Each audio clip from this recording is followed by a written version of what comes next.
either a winner. No, sir. Yeah, cause I hear you a little louder. Y'all willing to fight for it? Yes, sir. You know what I'm after? Because the Jackson family. I just want to do my own thing. Not a little boy anymore. You were different the moment you were born. I believe music could just spread love.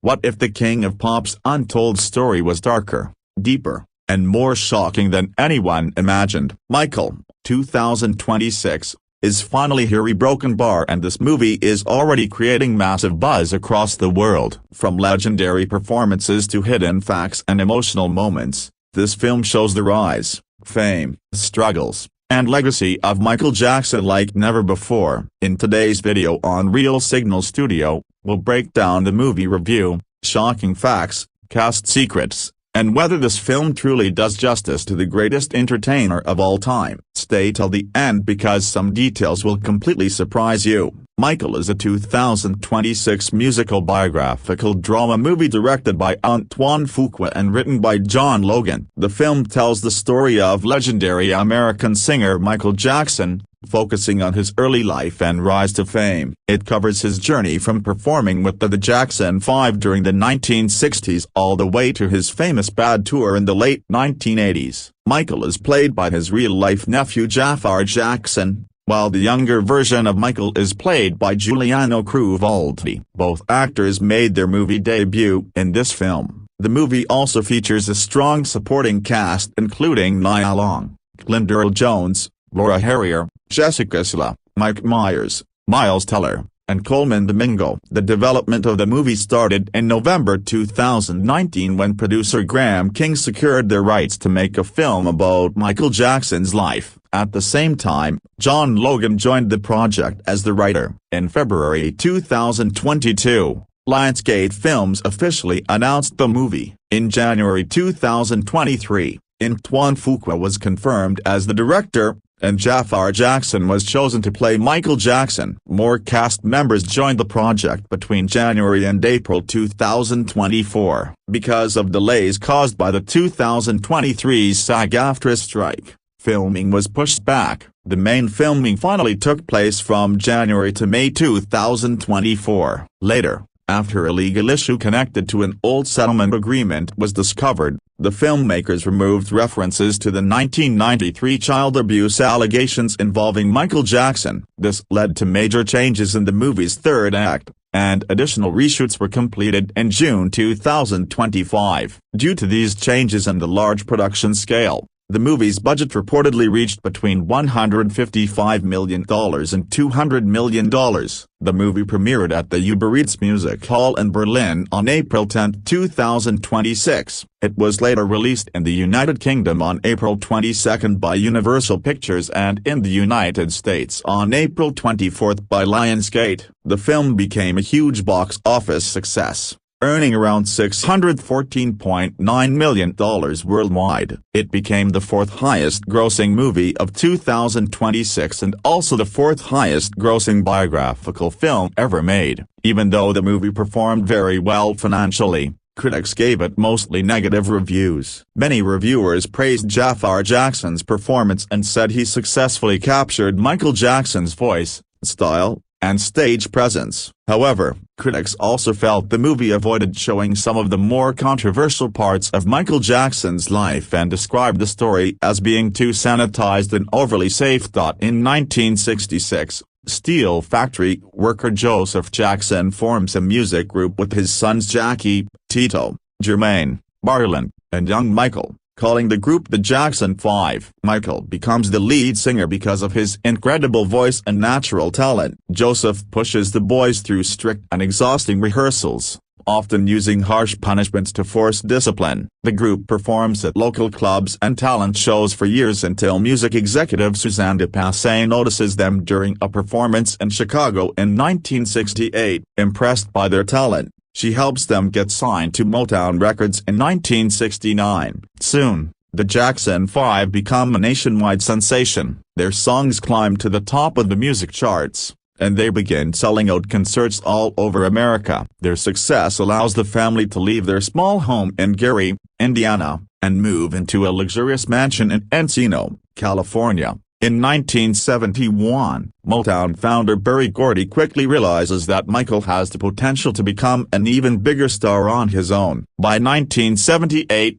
Michael decides to focus on his adult solo career and signs with Epic Records to create his first major solo album, Off the Wall, produced by Quincy Jones. Even though the album becomes a huge success, Michael still feels trapped under Joseph's control. Joseph constantly reminds the family that their success exists because of him and forces Michael to continue touring with his brothers during the Triumph Tour. At the same time, Michael becomes deeply insecure about his appearance and struggles with the effects of vitiligo, a skin condition that changes his skin color. Hoping to improve his confidence, he undergoes rhinoplasty surgery to make his nose smaller. After another emotional argument with Joseph, Michael finally decides to break free from his father's control. With encouragement from his trusted bodyguard and close friend Bill Bray, Michael chooses to create his own future. In 1981, he hires powerful attorney John Branca and officially removes Joseph as his manager through a fax sent by Branca. As Michael searches for inspiration for his next album in 1982, he spends time visiting children's hospitals and connecting with sick patients. Around the same time, he watches a television report about the violent war between the Crips and Blood Street gangs in Los Angeles. Wanting to promote peace through music,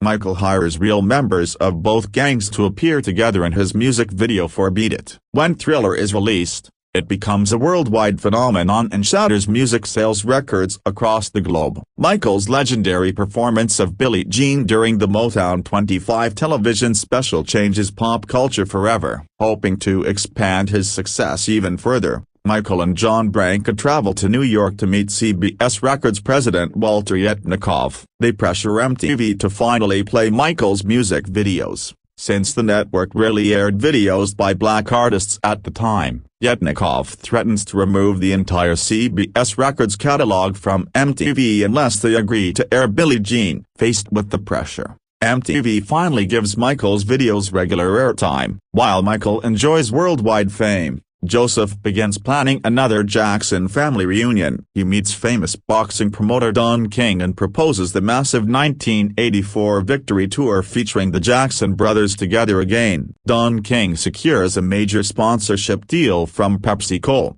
but only if Michael agrees to join the tour. Michael strongly opposes the idea but eventually becomes involved. During the filming of a Pepsi commercial, a terrible accident occurs when pyrotechnics accidentally ignite Michael's hair. The fire causes severe third-degree burns and painful nerve damage to his scalp. Michael and Branca later sue PepsiCo for the accident, and the settlement money is donated to the burn center where Michael receives treatment. While recovering in the hospital, Michael spends time speaking with other patients and reflecting on his future, uncertain whether he should continue performing with his brothers. After recovering from his injuries, Michael finally agrees to reunite with his siblings for the Victory Tour. The concerts become a huge success, drawing enormous crowds across the country. During the final performance at Dodger Stadium, the group performs songs like Human Nature and Working Day and Night before Michael emotionally announces that it will be the last time the Jacksons ever perform together on stage. With that decision,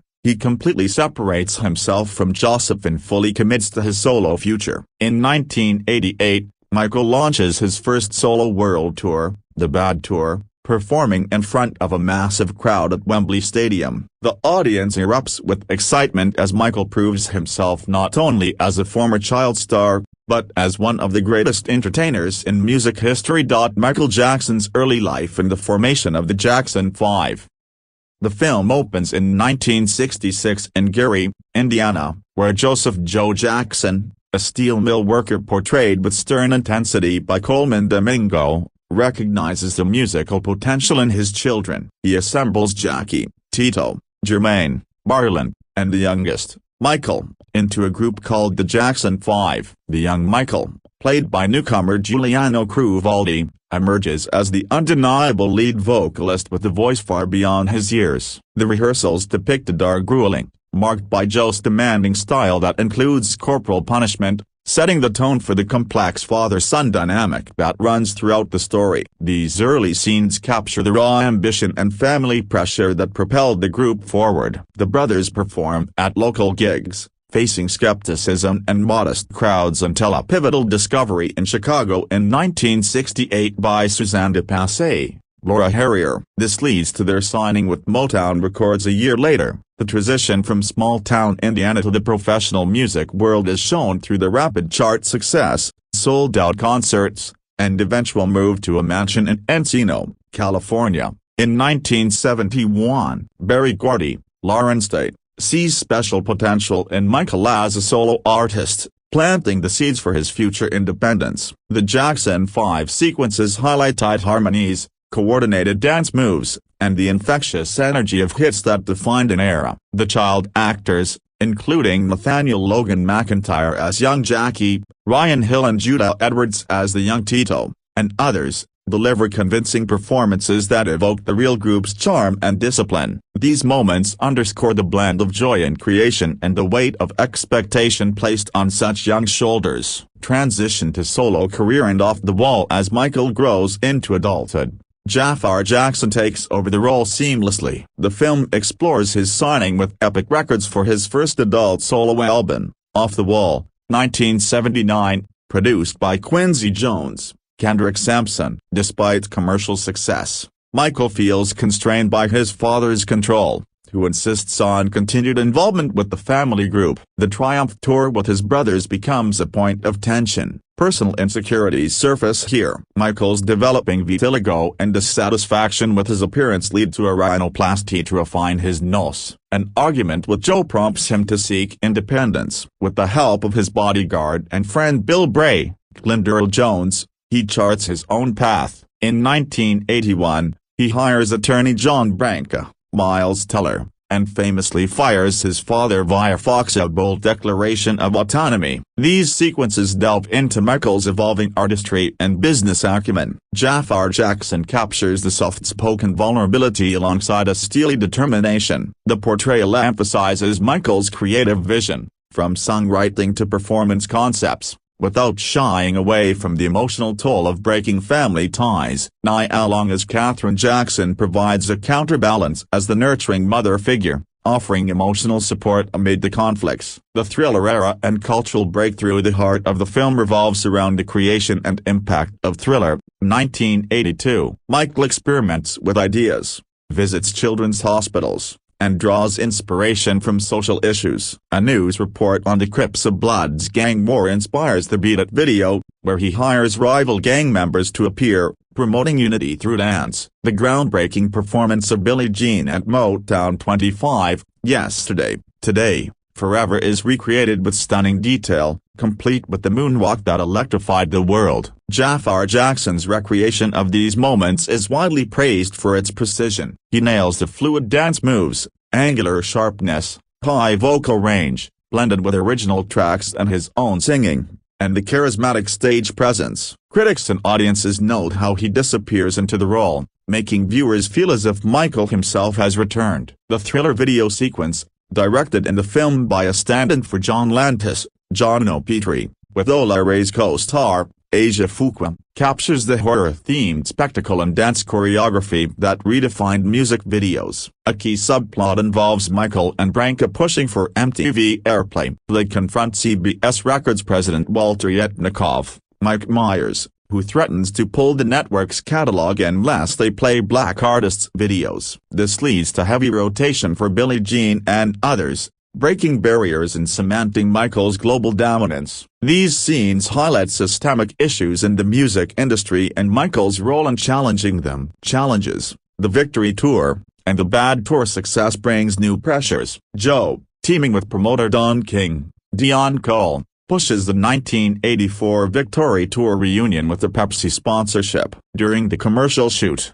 pyrotechnics cause a fire that severely burns Michael's hair and causes nerve damage. The subsequent lawsuit against Pepsi funds the burn center, showcasing Michael's philanthropy. Hospital recovery scenes allow reflection on his path. Michael reluctantly joins the Victory Tour at the final show at Dodger Stadium, after performing Human Nature and working day and night. he announces it as the last time the Jacksons will perform together, publicly severing ties with his father's management. This emotional climax emphasizes themes of independence and artistic freedom. The film culminates with Michael's first solo tour, Bad, highlighted by a spectacular performance at Wembley Stadium in 1988. The ecstatic crowd and high-energy staging provide a triumphant close, ending on a note of peak achievement before later controversies. An ending card hints his story continues, teasing potential sequels. Jaafar Jackson's breakthrough performance. Jaafar Jackson's casting as his uncle was met with initial skepticism but ultimately celebrated as a triumph. In his film debut, he embodies Michael's physicality,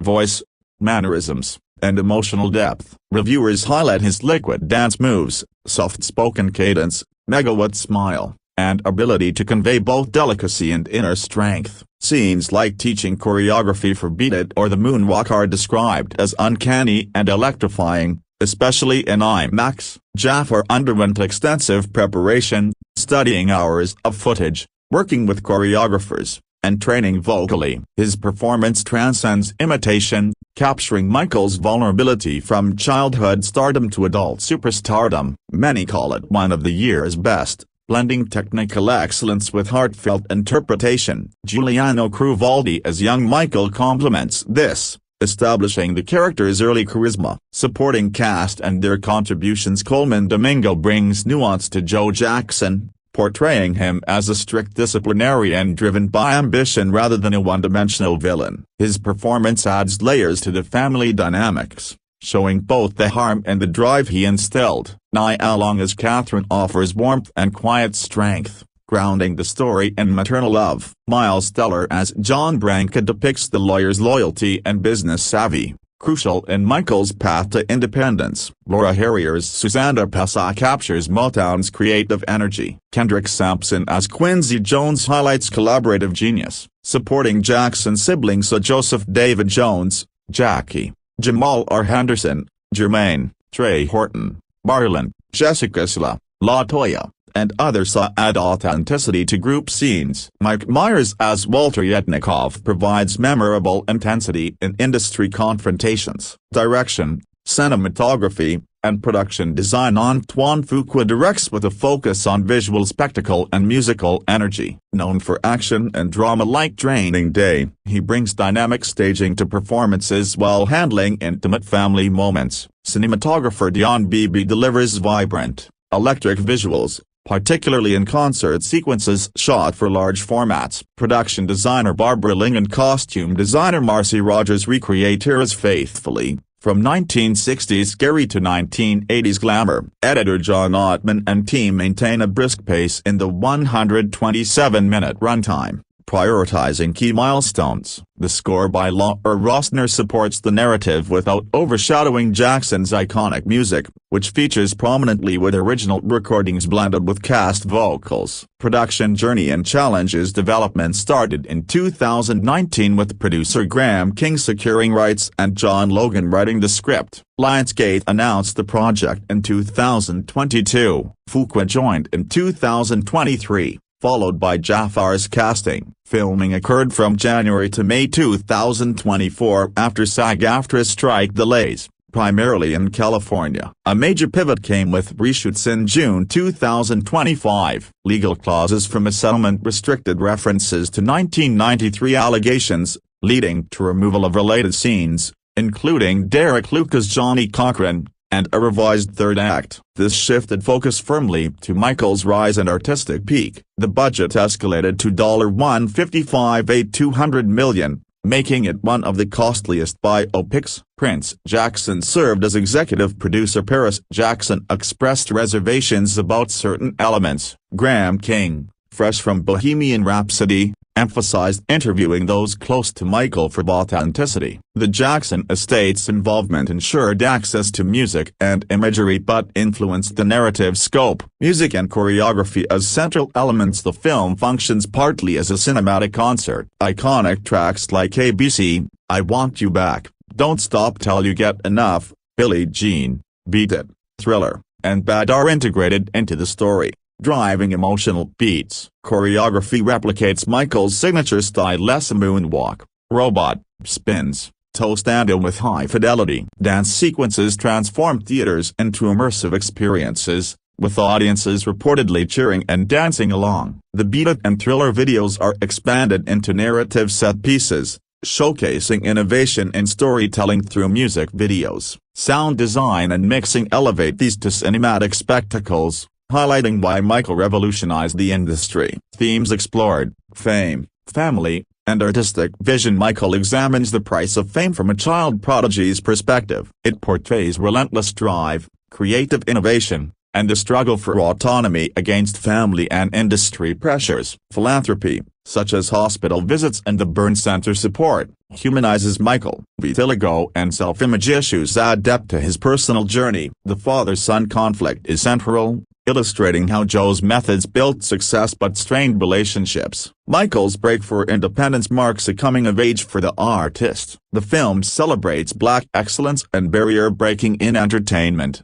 from Motown to MTV. Reception and cultural impact: critics offer mixed reviews, often praising Jaafar's performance and production values while criticizing the sanitized narrative due to omitted controversies. Some called it shallow or a film playlist, but general audiences embraced it enthusiastically. It grossed over $611 million worldwide, becoming a major box office success and one of the highest-grossing biopics. The film sparked renewed interest in Jackson's music and legacy. Premiere events featured family attendance, fedoras, and sing-alongs. It performed strongly in IMAX and international markets, including India. Discussions around biopics, estate control, and selective storytelling proliferated. Many fans viewed it as a celebration of the artistry, separate from later debates. Technical achievements and craft beyond performances: the film excels in period recreation. Costumes evolve from youthful Jackson 5 outfits to Michael's signature looks: glittery gloves, military jackets, fedoras. Hair and makeup transform Jaafar convincingly across ages. Visual effects enhance large-scale concerts and video recreations without overpowering realism. Editing weaves archival-inspired footage with new material smoothly. The sound mix balances dialogue, score, and Jackson's catalog masterfully, ensuring music remains the star. These elements contribute to an immersive experience that honors the subject's showmanship. Legacy in potential sequels: by ending at the bad tour, the film positions itself as the first chapter in a potential franchise. Lionsgate and the estate have hinted at continuations covering later career and life. Depending on success, his story continues card leaves room for deeper exploration while delivering a self-contained triumph narrative. Michael reinforces Jackson's status as the king of pop. It introduces his story to new generations through cinematic spectacle, emphasizing talent, innovation, and resilience. Jaafar Jackson's star-making turn ensures the performance will be discussed for years, much like the real Michael's enduring influence on music, dance, and popular culture. The production's challenges from strikes to legal rewrites mirror the complexities of telling such a monumental story. Yet the final product delivers high-energy entertainment, strong performances, and a vibrant tribute to an unparalleled entertainer whose impact transcended music. From Gary, Indiana, stages to global stadiums, the journey depicted inspires awe at the dedication required to achieve legendary status. Production, development and pre-production. The road to bringing Michael Jackson's life story to the big screen was long, winding, and fraught with legal, creative, and logistical obstacles that would have derailed lesser productions. The project had its origins in November 2019, when Deadline Hollywood first reported that English producer Graham King had secured the rights to produce a major biographical film about pop singer Michael Jackson. King, who had previously collaborated with screenwriter John Logan on the Academy Award-winning biographical drama The Aviator, 2004, reunited with Logan to bring one of the most consequential musical careers in history to the silver screen. Logan was attached from the very beginning to write the screenplay, a decision that reflected the scale and ambition of the project. Logan had previously penned films such as Gladiator, Hugo, and Skyfall, demonstrating his ability to handle sweeping, complex narratives with mass appeal. From the moment the project was reported, it attracted the attention of the entertainment industry precisely because Michael Jackson remained even more than a decade after his death in June 2009 one of the most commercially potent and culturally divisive figures in the history of popular music. King's involvement, combined with the blessing of the Michael Jackson estate, which was aboard from early on, signaled that this would not be a low-budget television production but rather a full-scale Hollywood event picture. The estate's participation was particularly significant, given that it granted the production access to Jackson's extensive musical catalog and archival materials, assets that would prove essential in recreating some of the most celebrated moments of his career. In February 2022, Lionsgate Films made the formal announcement, revealing that it had acquired global distribution rights to the film. Lionsgate's involvement immediately elevated the project's profile, given the studio's track record with large-scale productions and its growing reputation in the prestige market. The announcement confirmed what had been rumored for years: the Michael Jackson biopic was moving forward in earnest. Later, in October 2023, Lionsgate announced that Universal Pictures International would handle international distribution outside the United States, a partnership that effectively gave the film one of the most powerful distribution networks in the world. In July 2024, Deadline reported that Kino Films had reached an agreement with Lionsgate and GK Films to distribute the film in Japan, rounding out the global distribution framework. King invested significant personal energy in research during the development phase, going so far as to conduct interviews with hundreds of people who had known Michael Jackson, collaborators, family members, friends, business partners, and industry insiders in an attempt to build as comprehensive and nuanced a portrait as possible. He stated publicly that his goal was to humanize but not sanitize and present the most compelling, unbiased story, a mandate that would prove increasingly difficult to honor as the project evolved and encountered unforeseen legal complications. The last major theatrical film to feature Michael Jackson had been Michael Jackson's This Is It in 2009, a concert documentary distributed by Columbia Pictures, a sister company to Jackson's own record label, Sony Music, that captured footage from his final rehearsals for his planned comeback concert series. That film was not a narrative biographical picture, however, and the Jackson estate, along with King and Logan, were convinced that the world was ready for a proper dramatic exploration of the singer's life and career. In January 2023, the production took a decisive step forward when it was announced that Antoine Fuqua would serve as director. Fuqua was best known for his work on gritty, kinetic action pictures such as Training Day, 2001, The Equalizer series, and Shooter,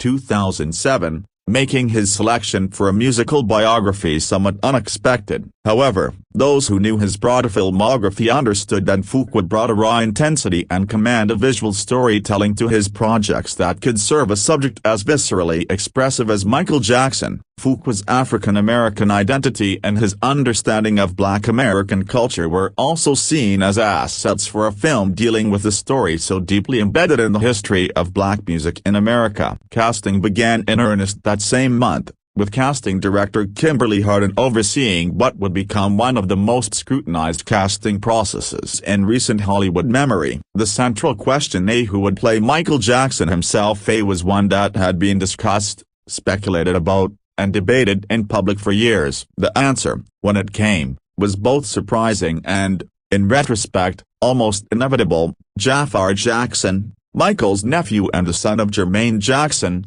was announced as the lead. Jaafar had come through what was described as a 2-year casting process, a remarkably rigorous search that had evaluated countless performers before settling on a young man who carried the Jackson family name and, apparently, a great deal of the family talent. From the moment the project was reported, it attracted the attention of the entertainment industry precisely because Michael Jackson remained even more than a decade after his death in June 2009 one of the most commercially potent and culturally divisive figures in the history of popular music. King's involvement, combined with the blessing of the Michael Jackson estate, which was aboard from early on, signaled that this would not be a low-budget television production but rather a full-scale Hollywood event picture. The estate's participation was particularly significant, given that it granted the production access to Jackson's extensive musical catalog and archival materials, assets that would prove essential in recreating some of the most celebrated moments of his career. In February 2022, Lionsgate Films made the formal announcement, revealing that it had acquired global distribution rights to the film. Lionsgate's involvement immediately elevated the project's profile, given the studio's track record with large-scale productions and its growing reputation in the prestige market. The announcement confirmed what had been rumored for years: the Michael Jackson biopic was moving forward in earnest. Later, in October 2023, Lionsgate announced that Universal Pictures International would handle international distribution outside the United States, a partnership that effectively gave the film one of the most powerful distribution networks in the world. In July 2024, Deadline reported that Kino Films had reached an agreement with Lionsgate and GK Films to distribute the film in Japan, rounding out the global distribution framework. King invested significant personal energy and research during the development phase, going so far as to conduct interviews with hundreds of people who had known Michael Jackson, collaborators, family members, friends, business partners, and industry insiders, in an attempt to build as comprehensive and nuanced a portrait as possible. He stated publicly that his goal was to humanize but not sanitize and present the most compelling, unbiased story, a mandate that would prove increasingly difficult to honor as the project evolved and encountered unforeseen legal complications. The last major theatrical film to feature Michael Jackson had been Michael Jackson's This Is It in 2009, a concert documentary distributed by Columbia Pictures, a sister company to Jackson's own record label, Sony Music, that captured footage from his final rehearsals for his planned comeback concert series. That film was not a narrative biographical picture, however, and the Jackson estate, along with King and Logan, were convinced that the world was ready for a proper dramatic exploration of the singer's life and career. In January 2023, the production took a decisive step forward when it was announced that Antoine Fuqua would serve as director. Fuqua was best known for his work on gritty, kinetic action pictures such as Training Day, 2001, The Equalizer series, and Shooter, 2007, making his selection for a musical biography somewhat unexpected. However, those who knew his broad filmography understood that Fuqua brought a raw intensity and command of visual storytelling to his projects that could serve a subject as viscerally expressive as Michael Jackson. Fuqua's African-American identity and his understanding of Black American culture were also seen as assets for a film dealing with a story so deeply embedded in the history of black music in America. Casting began in earnest that same month, with casting director Kimberly Harden overseeing what would become one of the most scrutinized casting processes in recent Hollywood memory. The central question, who would play Michael Jackson himself, was one that had been discussed,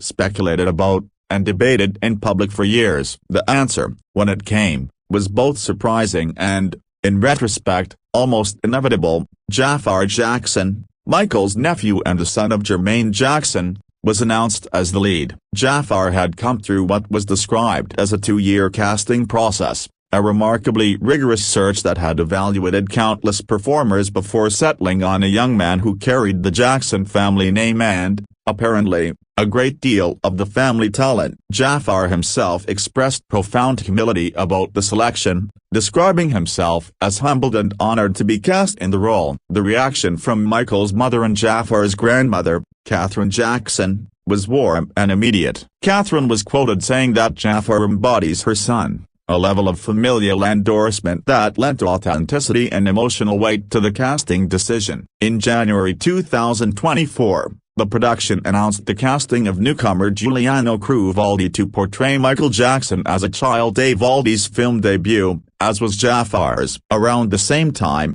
2 major supporting roles were confirmed. Academy Award winner Coleman Domingo would play Joseph Jackson, Michael's imposing and often brutal father and manager, while Nia Long was cast as Catherine Jackson, Michael's deeply devoted and religious mother. These were roles of immense complexity, particularly Domingo's portrayal of Joe Jackson, a man who simultaneously enabled his children's extraordinary success while inflicting lasting psychological damage through harsh discipline and emotional manipulation. In February 2024, the Rap confirmed that Miles Teller had been cast as John Branca, Michael Jackson's longtime attorney and, eventually, co-executor of his estate. This casting proved controversial. Michael's daughter Paris Jackson filed a legal challenge against the estate's executors A. John Branca and John McClane, arguing that casting an A-list Hollywood star like Teller in the role of Branca was inappropriate and financially irresponsible,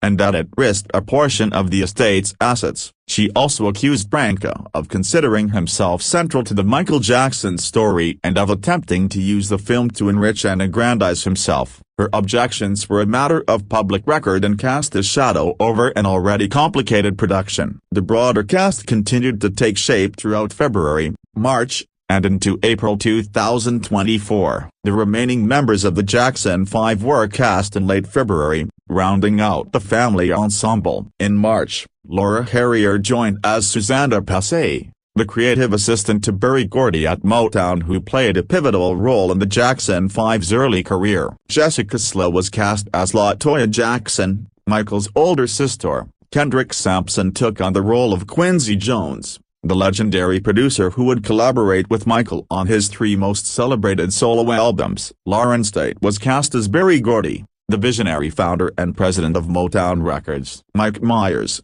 renowned for his comedic work but demonstrating considerable range, was cast as Walter Yetnikoff, the mercurial president of CBS Records. Dion Cole joined as boxing promoter Don King, and in April 2024, Derek Luke was cast as Johnny Cochran, the celebrated defense attorney, though, as events would later demonstrate, his scenes would not survive the final cut. Not all casting decisions survived to the finished film. Kat Graham had been announced as Diana Ross in March 2024, but her portrayal was ultimately cut from the film due to what were described as legal considerations. Diana Ross was not among the figures who ultimately appeared on screen. Likewise, the siblings Janet, Randy, and Rebe Jackson do not appear in the film. According to LaToya Jackson, her sister Janet kindly declined to be included, reflecting the family's complex and sometimes fractured relationship with the project. Michael's son Prince served as an executive producer on the film,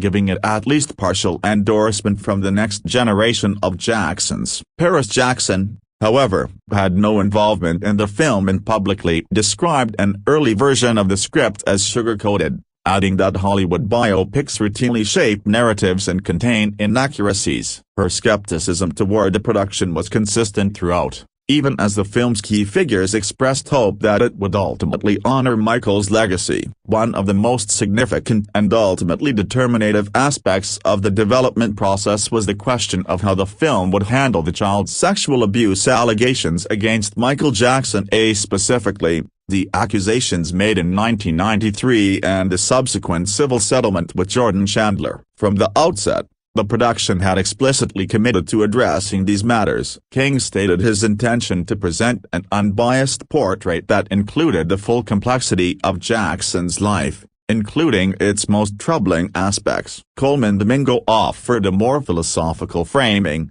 suggesting that the film was not trying to prove his innocence but was just trying to give a great examination of an artist. What made the artist who he is, what makes him complicated, for you to leave with your own answers. In earlier versions of the script, the film opened in medias res in 1993 and the immediate aftermath of the first allegations with Michael staring at his reflection as police arrived at Neverland Ranch. The third act was structured around the impact of the allegations on Jackson's personal and professional life, giving the film a more complete and unflinching arc. This version of the script included scenes featuring Derek Luke as Johnny Cochran, the attorney who would come to represent Jackson. However, everything changed when a critical legal discovery was made during production. A clause was found in the civil settlement that had been reached with one of Michael's accusers, Jordan Chandler, which explicitly forbade any mention of Chandler in a film. When this clause came to light,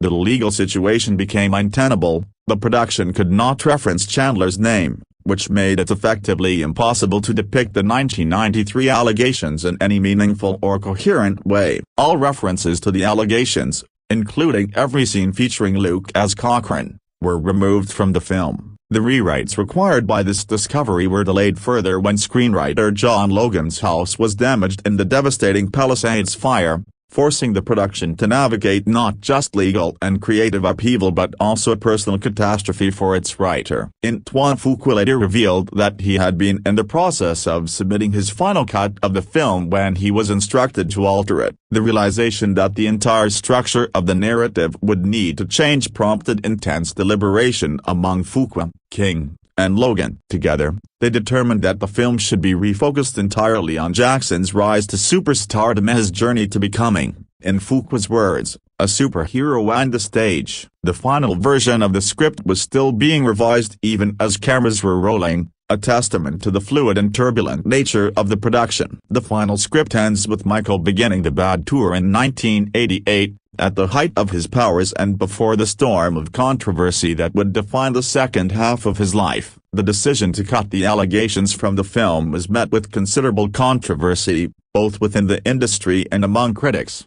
though the filmmakers defended it on artistic and legal grounds. Fuqua himself expressed skepticism about the allegations, publicly suggesting that sometimes people do some nasty things for some money, a statement that generated its own controversy in prompted discussions about the director's ability to be objective on the subject. Domingo reiterated that the film's narrowed focus was designed to highlight Michael's rise and peak, while Long noted that it left the remainder of his life available as material for a potential sequel. Paris Jackson's critique of the script as sugar-coated reflected a concern that many shared, that the removal of the allegations had stripped the film of the moral complexity that would have made it a truly serious biographical work. Coleman Domingo, for his part, responded diplomatically, expressing hope that the film would ultimately honor Paris's father. Filming principal photography on Michael was originally scheduled to begin in mid-2023,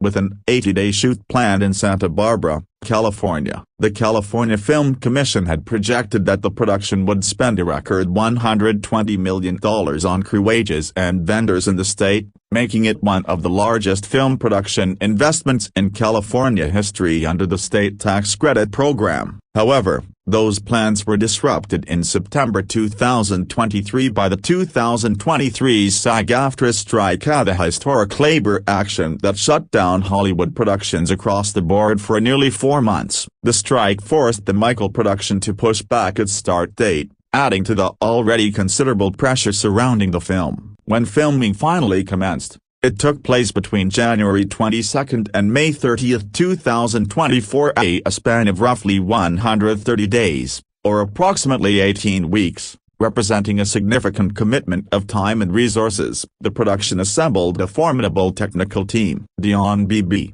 an Academy Award-winning cinematographer best known for his work on Memoirs of a Geisha and Chicago, served as director of photography. Barbara Ling, one of Hollywood's most celebrated production designers, responsible for iconic visual landscapes in films such as Once Upon a Time in Hollywood, served as production designer. Marcy Rogers, whose costume design work had brought critical attention to films including Judas and the Black Messiah, was responsible for costumes, a role of particular complexity given the need to authentically recreate the distinctive visual styles of multiple decades, from the late 1960s through the late 1980s. The production team filmed a substantial amount of material covering events from Jackson's life through approximately 1995, including scenes depicting the sexual abuse allegations that had been written into the original screenplay. This footage was intended to support the film's original, more comprehensive narrative arc, one that would have extended well beyond the Bad Tour and into the darkest and most contested chapter of Jackson's public life. The scale of what was shot,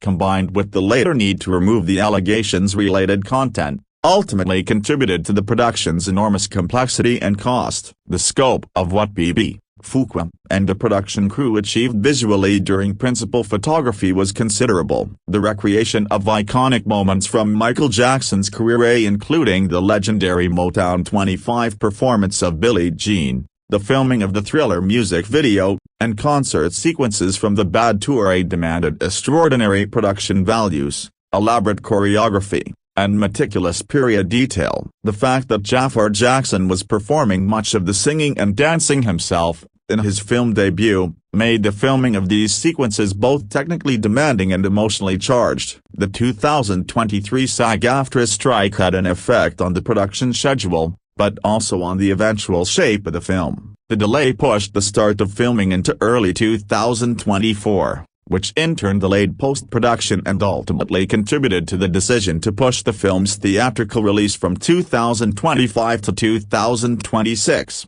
Post-production on Michael was among the most turbulent in recent memory for a major Hollywood production, marked by reshoots of historic scale, shifting release dates, and ongoing public speculation about the film's direction and viability. After principal photography wrapped on May 30, 2024, the editing team, comprising 4 editors, Conrad Buffour, Tom Cross, John Ottman, and Harry Une, began the monumental task of assembling the footage into a coherent film. The involvement of 4 editors on a single project speaks to the sheer volume of material available and the complexity of distilling it into a releasable feature. Tom Cross was perhaps the most celebrated of the group, an Academy Award winner for his editing work on Whiplash, 2014. John Ottman, also a composer in addition to his editing work, brought additional versatility to the process. In February 2025, Lionsgate reported in its annual earnings call that production on Michael was nearing completion, a statement that, in retrospect, proved premature. By April 2025, reports began circulating that the film might be split into 2 separate features. Due to a reported runtime of approximately 4 hours, the prospect of a 2-part biopic was seriously considered, with both Deadline and Variety reporting on the possibility. The following month, in May 2025, it was confirmed that the film would be delayed to 2026 with a revised runtime of 3.5 hours, still remarkably long for a commercial theatrical release, but shorter than this 4-hour cut that had reportedly been assembled. Then came the most dramatic development of the entire post-production period, that discovery of the Jordan Chandler settlement clause and the consequent decision to remove all references to the 1993 allegations from the film. Reshoots took place in June 2025,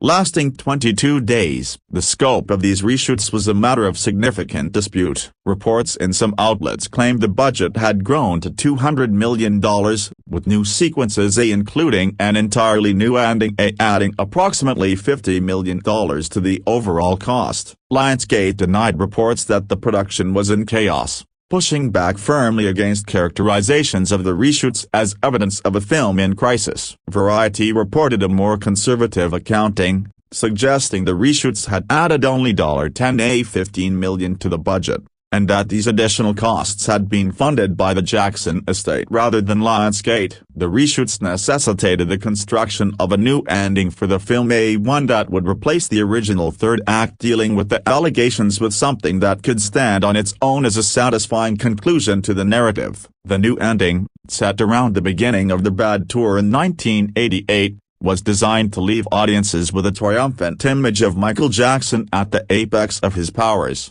performing to a sold-out Wembley Stadium. The ending card "His Story Continues" was added in post-production, a formulation carefully designed to acknowledge both Michael's further career and the possibility of a sequel film. During the reshoots, it was confirmed that the film's initial release date of April 18, 2025, and its subsequent revised date of October 3, 2025, would both be abandoned in favor of a spring 2026 release. The final release date of April 24, 2026 in the United States was announced in July 2025, with an earlier premiere date of April 10, 2026 in Berlin and a UK release on April 22, 2026. The visual effects for Michael were provided by an impressive roster of industry-leading companies: CineSight, Industrial Light Magic, the legendary effects house founded by George Lucas, Folks, Rodeo FX,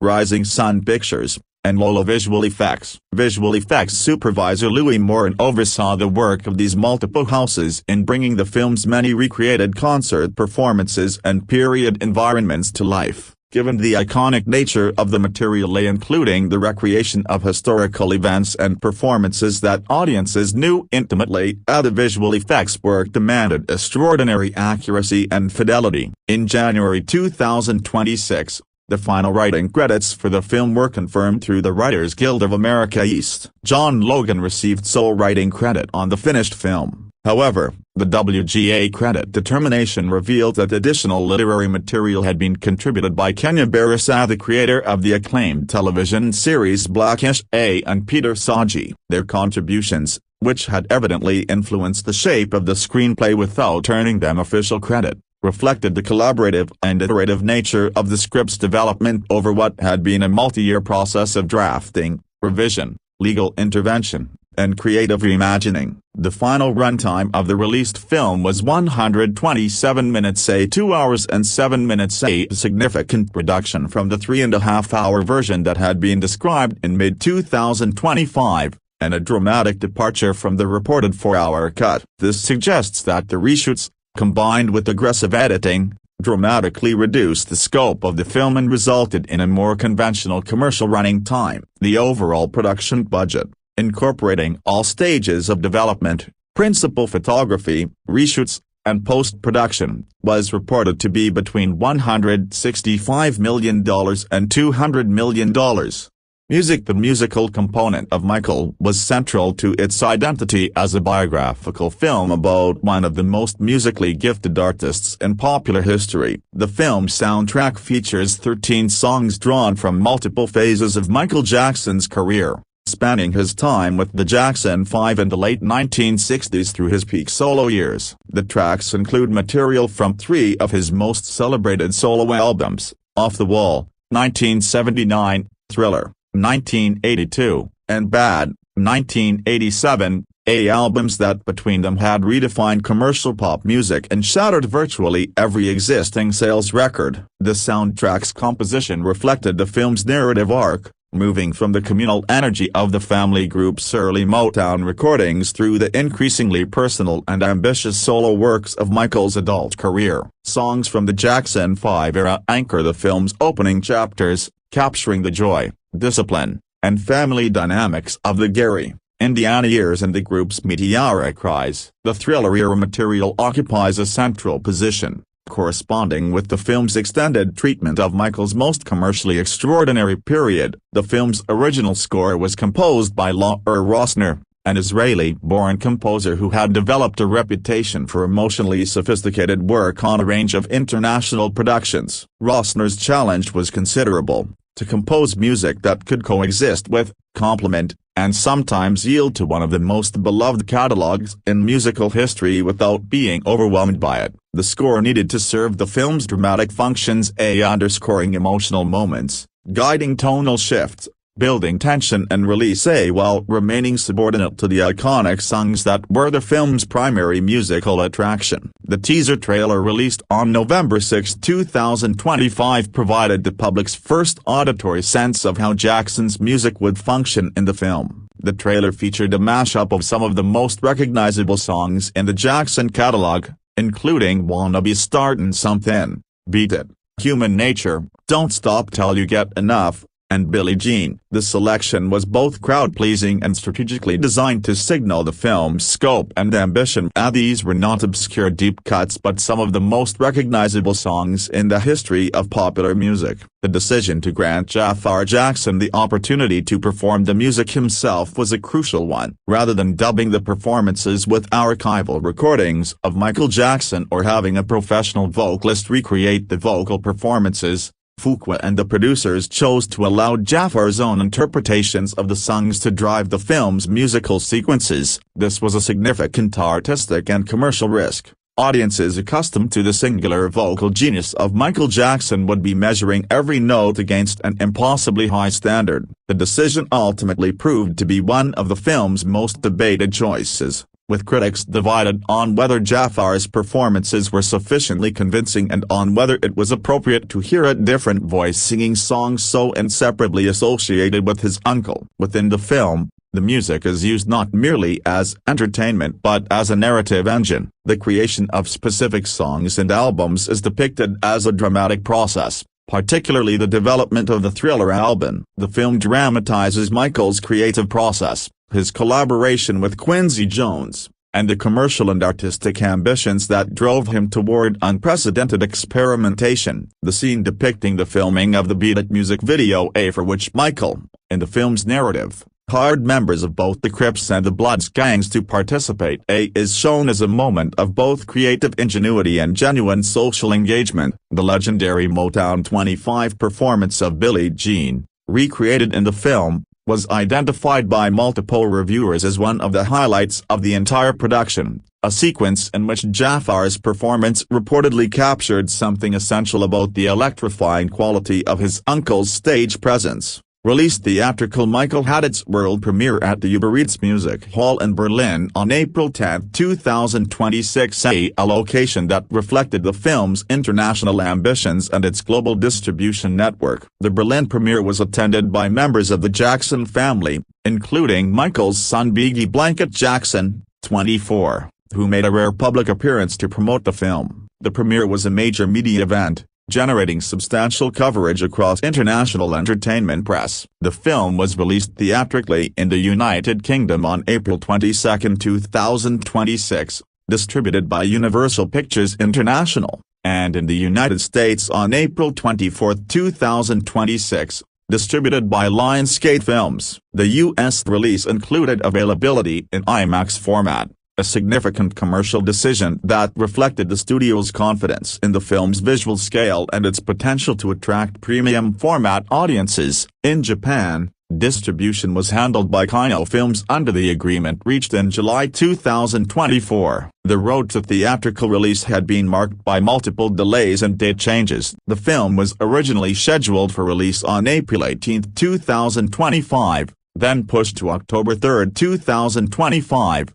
And finally settled on April 24, 2026, a full year behind its initial planned release. The delays were the result of the complex combination of the reshoots necessitated by the Chandler Settlement Clause, the general complexity of post-production on such a large and structurally complicated film, and the deliberate strategy of ensuring the film was in optimal condition before release. Marketing for the film began in earnest with the release of the teaser trailer on November 6, 2025. The trailer's reception was extraordinary by any measure. It was viewed 30 million times in its first 6 hours of availability and 116.2 million times within 24 hours, a record not only for any Lionsgate film, but also the highest first 24-hour trailer viewership in the history of musical biopics or concert films. It surpassed the previous record held by Taylor Swift, the Eras Tour, 2023, which had accumulated 96.1 million trailer views in its first 24 hours. The numbers demonstrated the immense global appetite for any content related to Michael Jackson and signaled that the film, regardless of its critical fate, would likely be a major commercial event. An earlier first look at footage from the film had been shown to theater owners at CinemaCon at the National Association of Theater Owners annual convention on April 10, 2024,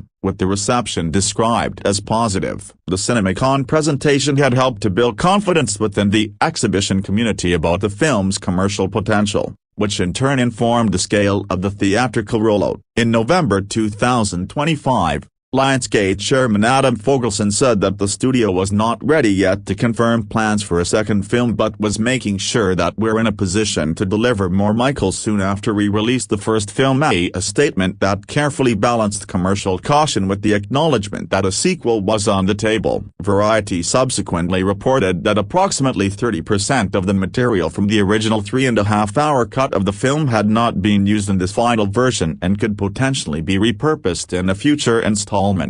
Home media. As of the available reporting at time of publication, specific details regarding the home media release of Michael A, including its availability for digital rental, digital purchase, physical media, or streaming A have not been fully confirmed or detailed in public records, given the film's April 2026 theatrical release and the standard windowing practices of major studio releases. A home media release would typically be expected within 90 to 120 days of the theatrical release date, placing it in the summer to early fall of 2026. Given the film's distribution structure, a Lionsgate in the US and Universal internationally, the home media rights and streaming arrangements would be expected to reflect those respective territories. Lionsgate has an existing relationship with multiple streaming platforms, and the film's eventual home media life would be expected to extend its commercial reach significantly, particularly in territories where the theatrical release was less prominent.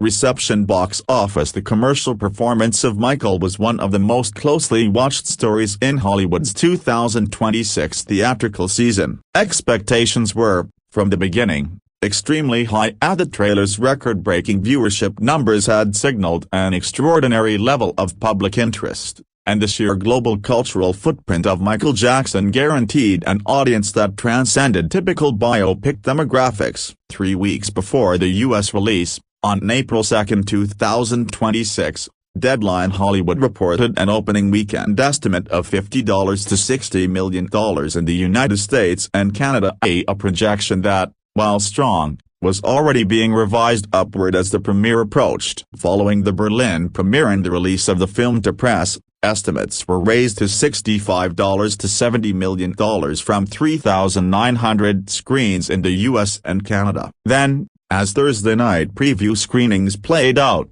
the numbers came in significantly higher than those revised projections. The film made $12.6 million from Wednesday and Thursday night previews alone, causing estimates to surge further to a projected $85 million opening weekend. The actual performance surpassed even those elevated expectations. On its first day of wide release in the United States, Michael earned $39.5 million, a figure that surpassed Christopher Nolan's Oppenheimer, 2023, for the biggest opening day in the history of biographical films, and also set the record for the highest single-day opening of any film in 2026 to that point. The first day total set the stage for a weekend that would rewrite the record books for the biographical film genre. By the end of its opening weekend in the United States, Michael had debuted to $97 million as the best opening weekend in history for both a biographical film and a musical film. The milestone was particularly significant given the competition from Oppenheimer, which had itself achieved remarkable commercial success for a biographical drama, and the long-standing records held by music documentary films. In a single weekend, Michael had fundamentally altered the commercial landscape for the biopic genre. The international performance was similarly strong. In its international opening across 83 countries, Michael had been projected to gross between $75 million and $80 million. Before its official wide international release, it had already accumulated $18.5 million on its first day internationally, setting first-day box office records for a musical biopic across numerous countries. By April 23, day before the US-wide release had even opened, the film was already tracking as a massive global commercial event. As of May 1, 2026, 1 week after its US theatrical release, Michael had grossed $129.8 million in the United States and Canada, and $154.6 million in international territories, for a combined worldwide total of $284.4 million. This figure positioned it as the fifth highest grossing film of 2026 to that point in the calendar year, a remarkable commercial achievement for a biographical picture with the $165.2 million production budget. While the film would need to continue performing strongly to ensure profitability given its high production and marketing costs, the opening weekend results suggested that it had as minimum established itself as a major theatrical event and validated Lionsgate and the Jackson estate's enormous investment. The audience reception, as measured by industry tracking services, was emphatically positive, creating a significant and somewhat unusual divergence from the critical reception. Audiences polled by CinemaScore gave the film an average grade of on the standard A+ to F scale, a very strong result indicating high levels of satisfaction among paying moviegoers. Post-crack surveys reported a 90% positive audience score, with 84% of respondents indicating they would definitely recommend the film to others. These numbers suggested that despite the critical response,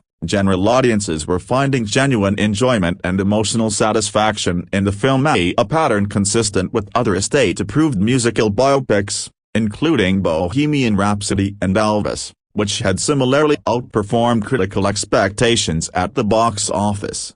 Critical response. The critical reception of Michael was, by virtually any measure, a significant disappointment, particularly given the scale of the production, the cultural importance of its subject, and the commercial success it simultaneously achieved. The film's critical trajectory followed a pattern familiar from other estate-authorized musical biopics, attracting praise for its central performance while generating deep frustration with its perceived sanitization of complex and contested life. On the review aggregator website Rotten Tomatoes, only 38% of 244 critics' reviews were positive as of the time of writing, a figure that, for a film of this scale and ambition, represented a clear critical failure. The site's critical consensus captured the prevailing sentiment with precision. While Jaafar Jackson's smooth moves bring the king of pop to uncanny life, this musical biopic mostly plays like a greatest hits album that could have benefited from including liner notes to give actual insight into the icon. This formulation, acknowledging the effectiveness of the central performance while criticizing the film's superficiality, was representative of the critical mainstream. Metacritic, which compiles a weighted average score based on critical assessments, assigned the film a score of 39 out of 100 based on the reviews of 50 critics, a rating that the site categorizes as indicating generally unfavorable reviews. This placed Michael firmly in the territory of critically unsuccessful films, even as it shattered box office records. Among those critics who responded positively to the film, the common thread was a genuine appreciation for Jaafar Jackson's central performance and an acknowledgement that the musical sequences delivered a certain irreducible pleasure. Pete Hammond of Deadline offered one of the more enthusiastic appraisals, writing that audiences were bound to leave this one dancing and posing the rhetorical question of what, precisely, was wrong with that. Owen Gleiberman of Variety, while placing the film in the middle of the road, called it a surprisingly effective biopic and praised Jaafar's performance in specific terms, writing that Jaafar nails the look,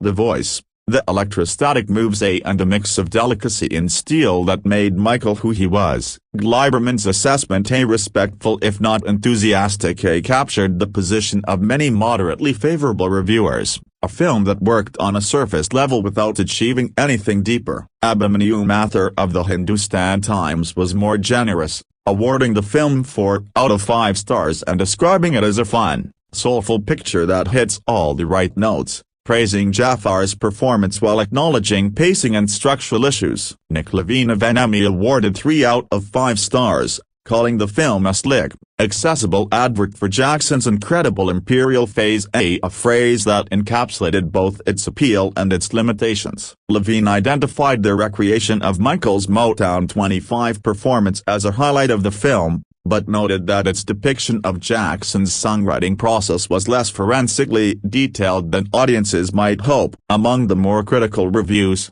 the patterns were stark and consistent. John Nugent of Empire magazine gave the film 2 out of 5 stars, dismissing it as a cosplay tribute with no artistic point of view, a devastating characterization that implied the film was nothing more than an elaborate exercise in imitation, lacking any genuine cinematic intelligence or moral purpose. Peter Bradshaw of The Guardian, also awarding 2 out of 5 stars, acknowledged the effectiveness of Jaafar's physical recreation of Jackson's performance style while condemning the film's intellectual and moral passivity. Bradshaw wrote that the film was a frustratingly shallow, inert picture, a kind of cruise ship entertainment, which can't quite bring itself to show that Michael was an abuse victim, brutalized by his father and robbed of his childhood. This formulation pointing to the film's unwillingness to engage with Jackson as a victim of childhood abuse rather than merely as a victim of later allegations highlighted a dimension of the criticism that went beyond the usual debate about the sexual abuse charges. BBC News critic Nicholas Barber was among the film's harshest mainstream reviewers,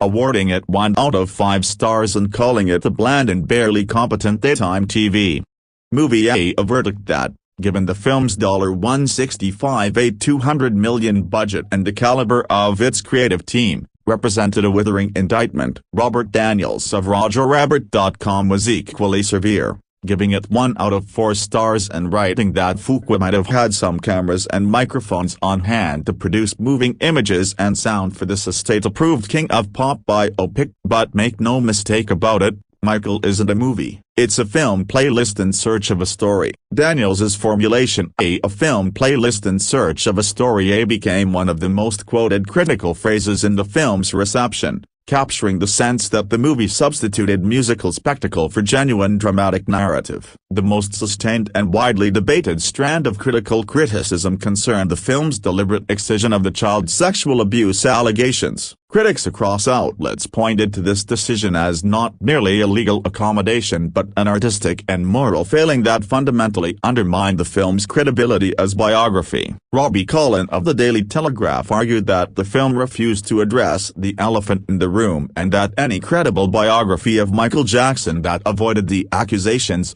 controversies and sadness that dogged his later life was simply not a credible biography of Michael Jackson. Kate Rebland of IndieWire wrote that by omitting the allegations, the final film has been mostly stripped of any humanity, good and bad, calling it glossy, sanitized, and surprisingly dull. Sean Burns of Burr FM offered what became one of the most vivid and widely circulated analogies in the critical discourse around the film, likening its decision to end with the bad tour to the idea of an O.J. Simpson biopic concluding with him winning the Heisman Trophy. The comparison was pointed and effective. It captured the sense that the film had chosen to freeze its subject at a moment of untarnished triumph, ignoring the darker chapters that gave the full narrative its meaning and complexity. The Guardian published a broader analysis that positioned Michael within a troubling recent pattern of authorized musical biopics that presented sanitized portraits of beloved musicians. The piece drew comparisons to Bohemian Rhapsody, 2018, the Freddie Mercury biopic that was criticized for downplaying Mercury's sexuality and the circumstances of his death. Elvis, 2022, Baz Luhrmann's visually flamboyant portrait of Elvis Presley that generated debate about its framing of its subject. And Back to Black, 2024, the Amy Winehouse biopic that was criticized for its selective and uncritical approach to its subject's struggles. The Guardian suggested that these films share the common commercial logic, that audiences, when given the choice between critical biography and joyful nostalgia, would consistently choose the latter, and that studios and estates had learned to serve that preference. The critical debate was not entirely one-sided, however. Writing in The Root, Oklahoma State University professor Lawrence Ware offered a counter-argument that gained considerable attention. Ware argued that the expectation that a film covering only Jackson's early life should address the later abuse allegations was unreasonable and selective. That critics were not making similar demands of biopics about white musicians such as Elvis Presley and Elton John, both of whom had their own complicated histories that were typically glossed over in their respective screen portraits. Ware further argued that critics had failed to recognize the genuine craft evident in this film, and that the expectation of moral complexity was being applied unequally along racial lines. He concluded, "This film does exactly what it should, celebrate the genius of a man who gave us countless hits. What's wrong with giving fans what they want?" This perspective, while a minority view in critical discourse, articulated a position that resonated with many of the film's general audience supporters. The divergence between the critical response, 38% on Rotten Tomatoes, 39 1/100ths on Metacritic, and the audience response, a cinema score, 90% post-track positive, was among the starkest in recent memory for a major studio release. It reflected a fundamental tension at the heart of the biopic genre, The difference between what serious film criticism values: ambiguity, moral complexity, formal innovation, and unflinching examination of the full human record, and what general audiences often want from a film about a beloved figure, namely a joyful, emotionally satisfying celebration of the music and the mythology. The performance debate. Specifically, the question of whether Jaafar Jackson was adequate or exceptional in the role ran through virtually every review, positive or negative. Critics on both sides of the divide consistently acknowledged that Jaafar had captured something genuinely remarkable about his uncle's physical presence, the particular quality of his movement, and the emotional expressiveness of his performance style. The recreation of iconic live performances was universally acknowledged as a technical and physical achievement. The dispute was less about Jaafar's talent than about whether the film surrounding him gave him or his subject sufficient material to work with. Fuqua's direction was another consistent target. Critics who appreciated his work noted his command of large-scale visual spectacle and his ability to find emotional truth in performance sequences. Critics who found the film wanting argued that Fuqua, best known for his work in the action genre, lacked the sensitive, psychologically probing touch that a biography of this complexity demanded. His publicly expressed skepticism about the sexual abuse allegations, shared in interviews around the film's release, further complicated his credibility as an objective interpreter of the full Jackson story. The controversy surrounding the film's production and the reshoots, the removal of the allegations, the script revisions, the family tensions cast a shadow over its critical reception that might have been difficult to dispel regardless of the finished product's quality. Critics who had followed the production's troubled journey brought substantial context to their assessments, and the knowledge of what the film had originally intended to be and what it had been forced to abandon inevitably colored the reception of what was ultimately released. Sequel plans and future of the franchise. Almost from the moment of the film's release, attention turned to the question of a sequel. The ending card his story continues, combined with the acknowledged fact that enormous amounts of filmed material from the original cut had not been used, made a follow-up film not merely possible but commercially logical, assuming the first film performed well enough to justify the investment. During production, the possibility of splitting the material into two films had been considered seriously before the decision was made to produce a single film with a new, more compact ending. Fuqua confirmed after the film's release that sufficient footage had been filmed to support the sequel covering Jackson's later life, material that presumably included the abuse allegations, the circus of the 1993 accusations and their aftermath, the second marriage, the later career, and eventually the planning for the comeback tour that Jackson never lived to perform. In April 2026, Lionsgate chairman Adam Fogelson acknowledged the potential for a sequel and confirmed that Logan was working on a sequel script. Producer Graham King also acknowledged the possibility. The commercial response to the first film made $97 million in its U.S. opening weekend and $284 million worldwide in its first week made the commercial case for a sequel essentially incontrovertible. By April 29, 2026, Screen Rant confirmed that the sequel had been officially greenlit, with Fuqua stating that there was absolutely enough footage and narrative material available to justify a second installment. The sequel, if and when it materializes, would face an enormous challenge: the very material that was removed from the first film, the sexual abuse allegations, the Jordan Chandler settlement, the later public controversies, and the devastating personal struggles of Jackson's final years would presumably form the core of a follow-up narrative. Whether the production would find a way to address this material more forthrightly than the first film had managed remained, as of this writing, an open question. The legal constraints that had shaped the first film, particularly the Chandler settlement clause, would presumably still apply, potentially limiting the degree to which even a sequel could engage with the full historical record. What was beyond dispute was that Michael, 2026, whatever its artistic limitations, had established itself as one of the most commercially successful biographical films ever made, had introduced Jaafar Jackson to a global audience, and had reignited worldwide interest in the music and legacy of one of the 20th century's defining artistic figures. Its place in the ongoing cultural conversation about Michael Jackson, about genius, about family, about fame, about accountability, and about the stories we choose to tell about our icons. A was assured, even if the film itself remained a source of genuine and substantive disagreement. The soundtrack also became hugely popular. Songs like Beat It, Billie Jean, Thriller, Human Nature, and Bad once again dominated playlists and streaming platforms. The movie reminded audiences why Michael Jackson changed music forever. He transformed music videos into cinematic experiences. He broke racial barriers on television. He inspired generations of singers and dancers. And he became one of the most recognizable entertainers in human history. By the end of the film, audiences are left with both admiration and sadness. Admiration for Michael's incredible talent, sadness for the loneliness and pressure hidden behind his fame. The final Wembley Stadium performance serves as a powerful ending. As thousands of fans cheer beneath bright lights, Michael stands alone on stage, smiling toward the crowd. For one moment, he looks truly happy. The screen slowly fades to black while the music continues playing, and the legend of the King of Pop lives on forever. The first trailer for the upcoming Michael Jackson biopic dropped Thursday. And boy does it deliver. Our first sneak peek at the movie Michael opens with the eponymous icon in the studio with his legendary hit collaborator, Quincy Jones, played by Kendrick Sampson. Q says, "I know you've been waiting a long time for this. The tracks are made, the songs are ready. Let's take it from the top."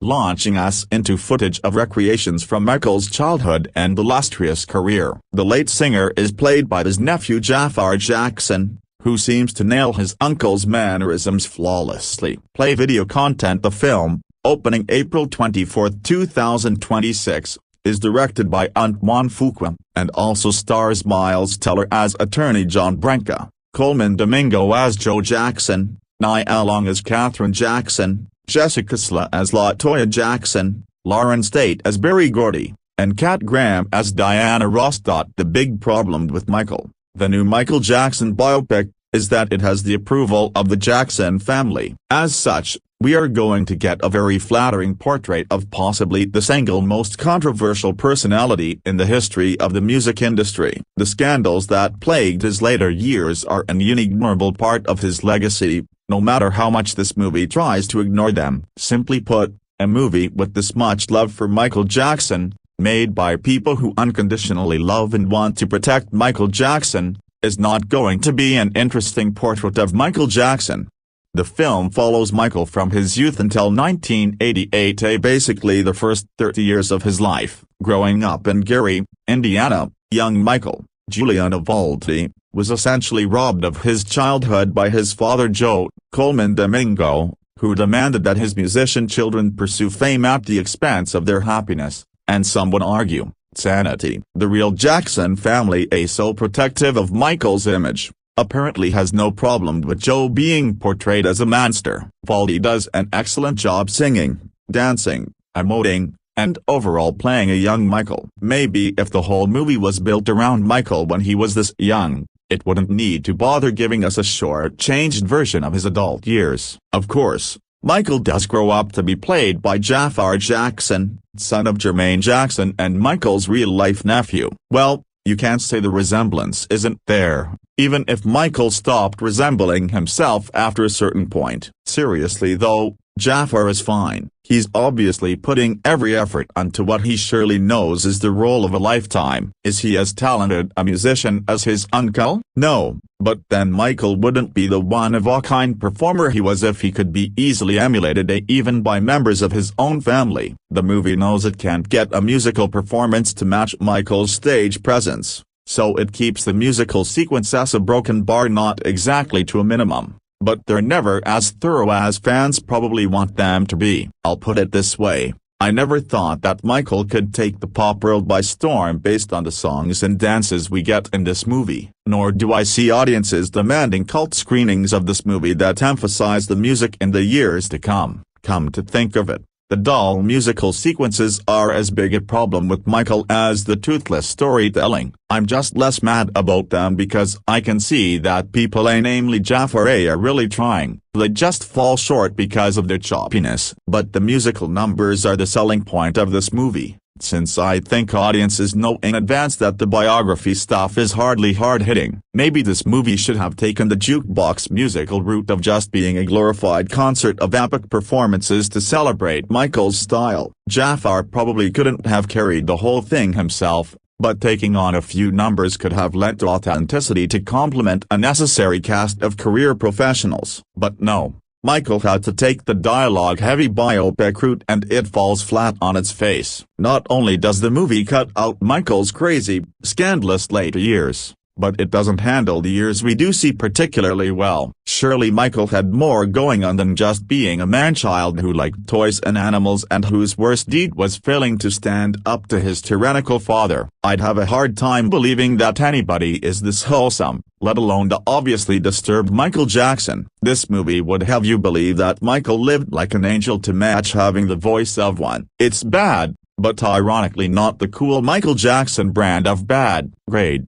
C. Michael is rated PG-13 for some thematic material, language, and smoking. Its running time is 127 minutes. Robert R. Garver is a graduate of the Cinema Studies program at New York University. His weekly movie reviews have been published since 2006. There's no one like you. Here we go, MJ fans. One final exciting trailer before this music movie lands in theaters soon. Lionsgate has debuted their grand finale final official trailer for the movie Michael, an epic musical biopic about ultra-famous king of pop musician Michael Jackson. Opening in April later this month, it's another final get your tickets trailer. The movie is a look back at MJ's early days, following his younger years and upbringing leading into worldwide stardom. A very flashy, all-out, big-screen movie about Michael's life music. Michael will be played by his real-life nephew, Jaafar Jackson, and it's Jaafar's film debut. Watch the featurette on him here. The full ensemble cast includes Nia Long,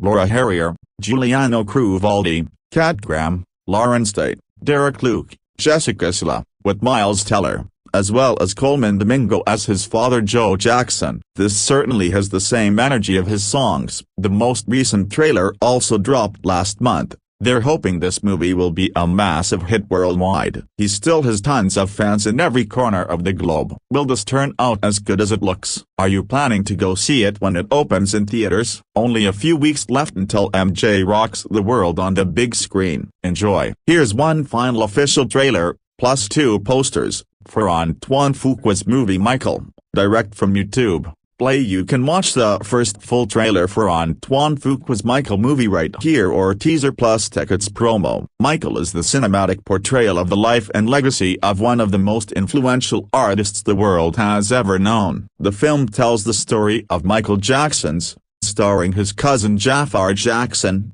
life beyond the music, tracing his journey from the discovery of his extraordinary talent as the lead of the Jackson 5, to the visionary artist whose creative ambition fueled a relentless pursuit to become the biggest entertainer in the world, highlighting both his life offstage and some of the most iconic performances from his early solo career. The film gives audiences a front-row seat to Michael Jackson as never before. This is where his story begins. Michael is directed by award-winning American filmmaker Antoine Fuqua, director of the first 2 The Equalizer movies, as well as The Replacement Killers, Training Day, Tears of the Sun, King Arthur, Shooter, Brooklyn's Finest, Olympus Has Fallen, Southpaw, The Magnificent Seven, Infinite, The Guilty, Emancipation, The Equalizer 3. The screenplay is written by John Logan, Gladiator, The Last Samurai, The Aviator, Ringo, Hugo, Skyfall, Spectre, Alien, Covenant, They Slash Them. Produced by Graham King, John McClane, John Branca. After delaying opening it this year, Lionsgate debuts Fuqua's Michael movie in theaters nationwide starting on April 24, 2026. Coming up this spring. Still look good. The Michael movie will be released on April 24, 2026, in theaters. Michael Jackson's nephew, Jaafar, plays the titular role in the film. It has been produced by Lionsgate Studios and directed by Antoine Fuqua. A Michael Jackson biopic was initially announced in 2022, and since then, fans have awaited the first glimpse of it. Well, The trailer dropped a couple of days ago and has already surpassed everyone's expectations. Michael Jackson has been the biggest pop star ever, so without a doubt, the film will surely be the biggest musical that Hollywood has blessed us with. The biggest question on fans' minds is who is playing Michael Jackson in the movie. Well, here's all everyone needs to know. Meet Jaafar Jackson, Michael's blood relative. Michael Jackson's real-life nephew, Jaafar Jackson, has been given the chance to portray Michael Jackson in the movie. This is the primary reason for the film being so special. Unlike other biopics, Michael doesn't see an actor getting heavy makeup to portray the character.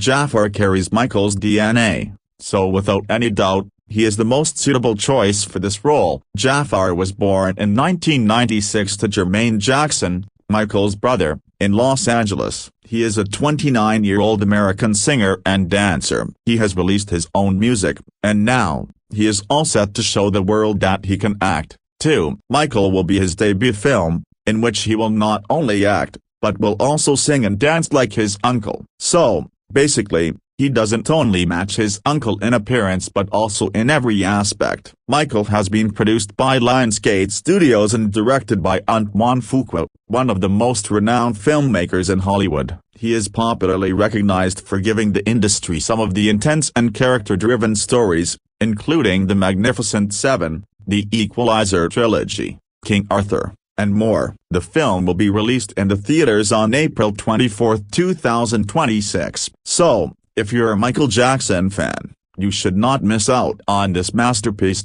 Michael, Lionsgate's biopic about the king of pop, Michael Jackson, finally arrives after years of speculation over when Hollywood would finally attempt the definitive portrait of one of the most enigmatic, influential, and controversial entertainers in music history. Directed by Antoine Fuqua, Jackson is played by his real-life nephew Jaafar Jackson and co-stars Miles Teller as attorney John Branca, Coleman Domingo as his father Joe Jackson, Nia Long as Catherine Jackson, Jessica Sla as Sister LaToya, and Lauren State as Burry Gordy. The film serves as a greatest hits montage of Jackson's evolution, from the famous piano shirt look in the Beat It video to the black leather era of Bad. It moves through time, showing Michael as a young boy, then cutting to his full superstar era, guiding audiences through his life. Here is a look at how the real people, as well as the different eras of Michael himself, stack up to the movie versions. Let us know what you think. Michael,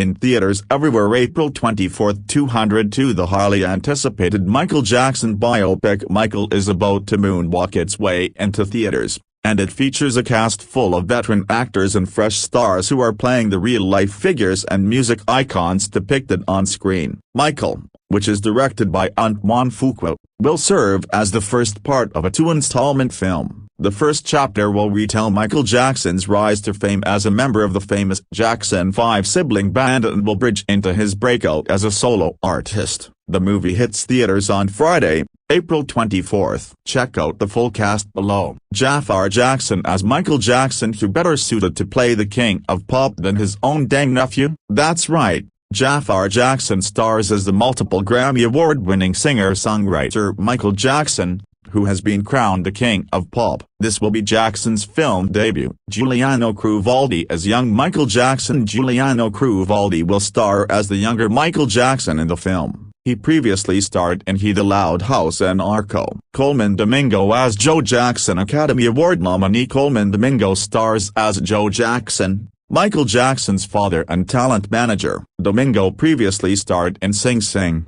Euphoria, The Running Man, The Four Seasons, Fear the Walking Dead and more. Nia Long as Catherine Jackson. Nia Long will star as Catherine Jackson, Michael Jackson's mother. Long previously starred in Love Jones, The Best Man franchise, Big Mama's House, Friday, Are We There Yet?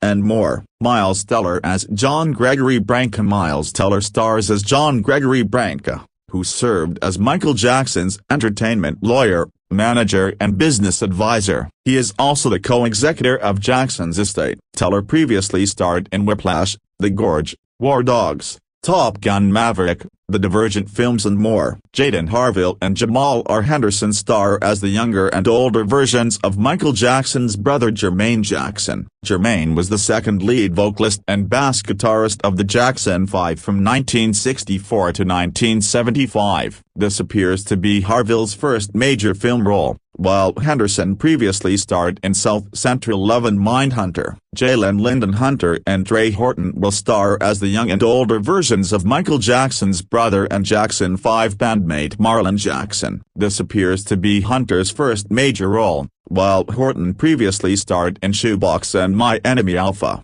Judah Edwards and Ryan Hill star as the younger and older versions of Tito Jackson, Michael Jackson's brother and Jackson 5 bandmate. Edwards previously starred in Saint X and D Friends and Us, and Hill previously starred in Grey's Anatomy, Lovecraft Country and more. Nathaniel Logan McIntyre and Joseph David Jones play the younger and older versions of Jackie Jackson, Michael Jackson's brother and fifth member of the Jackson 5. Laura Harrier plays Susanna DePasse. She was a pioneering Motown executive who played a pivotal role in launching and shaping Michael Jackson's career. Harrier previously starred in Dr. Odyssey, White Man Can't Jump, Mike and more. Lawrence Tate stars as Berry Gordy, the founder of Motown Records. He is the music executive who signed the Jackson 5, and saw Michael Jackson's stardom from the very beginning. Tate previously starred in Love Jones, Dead Presidents, The Inkwell and more. Jessica Slitt will star as LaToya Jackson, Michael Jackson's fifth oldest sibling. She served as a background vocalist and performer for the Jackson 5. Slitt previously starred in Malum, Sucker Punch and more. Kendrick Sampson as Quincy Jones. Kendrick Sampson stars as prolific record producer and composer Quincy Jones, Michael Jackson's longtime music producer, creative collaborator and mentor. Sampson previously starred in Insecure, Something from Tiffany's, Fashionably Yours and more. I mean, it's cool to see the background of Thriller, but if I want to watch Thriller, I could just watch Thriller. That's a common thought during the course of Michael, a biographical film about the king of pop during roughly the first 35 years of his life. The picture begins when he was a boy, making waves in the music scene with his brothers as part of the Jackson 5. Under the guidance of their strict father Joseph Coleman Domingo, the group experiences great success. Michael, played by the musician's actual nephew Jaafar Jackson, later wants to go on a solo route. The film follows how this creates tension between him and his father, and how he pushed forward to make his notable hits, such as Beat It. The film also explores his isolation and difficulty building connections with others. Sometimes you get a biopic of a musician that has unique artistic merit and/or a deeper, intriguing look at a singer, such as Rocketman or Elvis. In other cases, you get a middling dramatization that does little more than recap the career of an artist, like Bohemian Rhapsody. Unfortunately, Michael leans toward the latter. Writer John Logan has a solid track record, penning 2000's Gladiator, 2003's The Last Samurai, 2004's The Aviator and a couple good James Bond flicks. Director Antoine Fuqua, meanwhile, helmed a great drama Training Day as well as underrated flicks like 2013's Olympus Has Fallen and 2015's Southpaw. With Michael, though, their talent feels squandered and stifled. Their combined effort is paint-by-numbers timeline of Jackson's life from when he was a kid to the release of his song Bad. It's full of cliché-copyright moments, from Berry Gordy of Motown commenting on the singer's potential to montages capturing the rise in popularity. That's not to say the film isn't professionally well made. Some of the scenes showing Michael during his concerts are properly big in scale, while a few moments are cleverly written to show Jackson's musical prowess and overall personality. However, these pale in comparison to the number of generic pieces to get Jackson from point A to B in his life. It's also hard to ignore the Titanic-sized elephant in the room. Reports have come out that the film needed to change course to avoid mentions of the first allegations Jackson faced in the early 1990s. Not including them makes this feel like even more of a glossy, sanitized biopic than it already is. Now, rumors are out that this may be covered in a sequel, but the fact remains that this film avoids complexity. It's not limited to that portion of his life, either. The movie is void of nuance. It doesn't feel grounded and lacks grit. Many scenes come across as artificial. One example is where Michael is inspired to make beat it when he's disturbed by gang violence. Another is where he gets surgery to adjust his nose. These pass by so quick, when they could have been interesting angles to explore Jackson's views on how he relates to the black experience, how he was influenced by hip-hop and his insecurities with appearance. It's too bad because the cast is putting in the work here. Domingo, a two-time Oscar nominee, is making the most of his antagonistic character. Miles Teller is also a very capable actor and brings some weight to the film as Jackson's skilled entertainment attorney. Jaafar Jackson deserves credit for bringing the energy Michael had as an artist, too. However, he also feels limited in giving the character personality in the more dramatic moments. As a film project, Michael has enough talent on both sides of the camera to make something quite good, but the result is barely mediocre. The abilities of its writer, director and cast do show up to create good cinematic moments, and the viewing experience isn't poor throughout. However, the film is largely still a bland recreation of a portion of a superstar's life that often feels more like an excuse to play his greatest hits than truly dig into the man in the mirror. 2.75 out of 5. Tokyo-based Kino Films has struck a deal with Lionsgate and GK Films to distribute Michael Jackson biopic, Michael, in Japan. Lionsgate is releasing domestically, with Universal set to handle international markets, save Japan, where Kino Films expects to release in 2025. The North American release is slated for April 18, 2025. The announcement of the Japan deal was made by Helen Lee Kim, President, International, Lionsgate Motion Picture Group, and Naoya Kinoshita, CEO of Kino Films and Kinoshita Group. Directed by Antoine Fuqua, the film is currently in post-production. Jackson's nephew Jaafar Jackson leads the ensemble as Michael, with Coleman Domingo, Nia Long, Miles Teller, Laura Harrier and Giuliano Cruvaldi among others in key roles. Per the log line, Michael will bring audiences a riveting and honest portrayal of the brilliant yet complicated man who became known worldwide as the King of Pop. This epic, cinematic film will examine Jackson's triumphs and tragedies, from his human side, to his public and private struggles, to the accusations and the 24/7 media microscope Jackson lived under, even at his artistic apex. In a statement provided to Deadline, Fuqua said, "I cannot wait to share this film with the people of Japan. Their love for Michael's music and his message is infectious. The team at Kino Films is truly embracing the film we are making, and it's exciting to be working with them." Added producer Graham King, "I'm thrilled to have such great partners in Kino Films." Michael's fan base in Japan has always been extraordinary, and to this day, one of my favorite concerts was the Bad Tour Live in Yokohama. Michael's electrifying performance and the energy from that audience served as inspiration for what we wanted to recreate in the film. Naoya Kinoshita, CEO of Kino Films and Kinoshita Group, commented, "Everyone at Kino Films is honored to be distributing this film in Japan." After seeing early footage of the film, we couldn't contain our excitement. Michael's popularity has never waned, and we are confident that the fans will embrace this look at his life. Universal previously showed off footage from the biopic during Sign Europe in June, which wowed the audience with the scene centering on the making of the iconic Thriller video. Michael is produced by King and the co-executors of the Michael Jackson estate, John Branca and John McClane. The deal with Kino was negotiated for Lionsgate by Wendy Reeds and Michael Meyer. Janet Jackson doesn't feature in the Michael Jackson film, starring Jaafar Jackson, despite their close relationship. So why was Janet not in the Michael Jackson biopic? Here are all the details. The Michael Jackson movie starring Jaafar Jackson has premiered after much anticipation. However, Janet Jackson isn't in the film. But why? The biopic debuted on April 22 to some mixed reviews, with one of the fans' biggest takeaways being that the icon's infamous sister did not appear. The film stars Michael's nephew,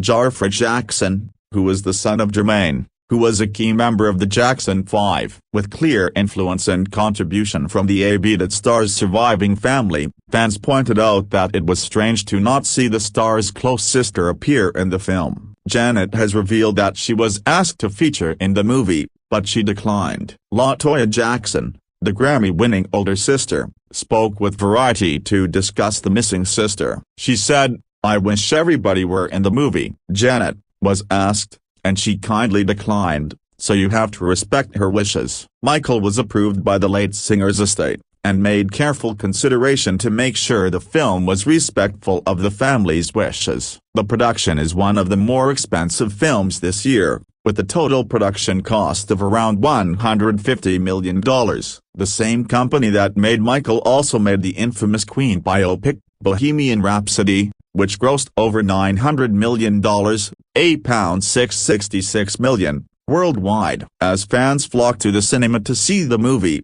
its creators predict the movie to gross around $700 million, £518.5 million. Subject: Michael, songs from the motion picture. Release date: April 24, 2026, pre-order live now. Physical hardware: 2 LP gatefold vinyl, CD jewel case, limited edition cassette. Track count: 13 tracks, Companion Volume 1.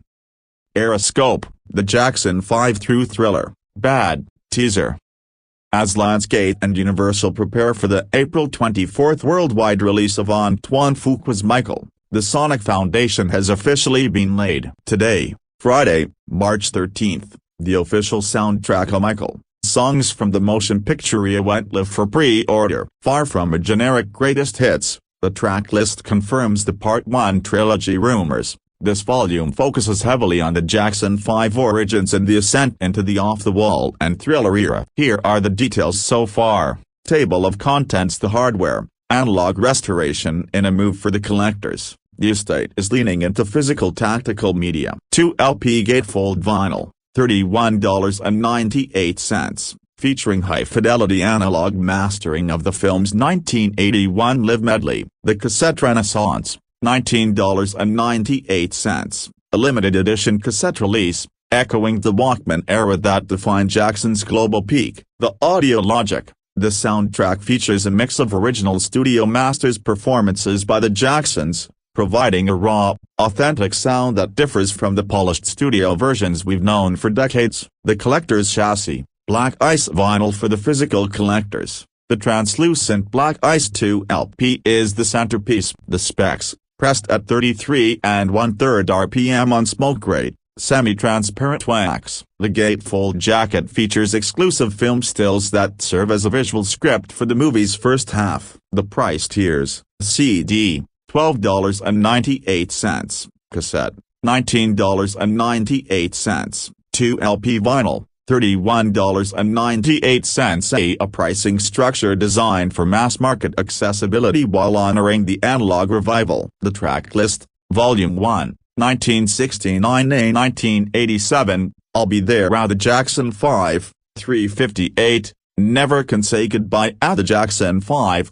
301, Who's Lovin' You at the Jackson 5, 402, Medley, I Want You Back, ABC, The Love You Save, Live 1981, at the Jacksons, 3 o'clock, Ben, Live 1981, at the Jacksons, 306, Don't Stop Till You Get Enough, 606, Beat It, 419, Thriller, 558, Billie Jean, 454, Wanna Be Startin' Somethin', 603, Human Nature, 407, Workin' Day and Night, 513, Bad, 2012 Remaster, 408, the official companion album, Michael, Songs from the Motion Picture, is available for pre-order starting today, March 13, 2026, through official retailers and the Michael Jackson official store. Official release date: April 24, 2026, simultaneous with the U.S. theatrical premiere. Theatrical early access: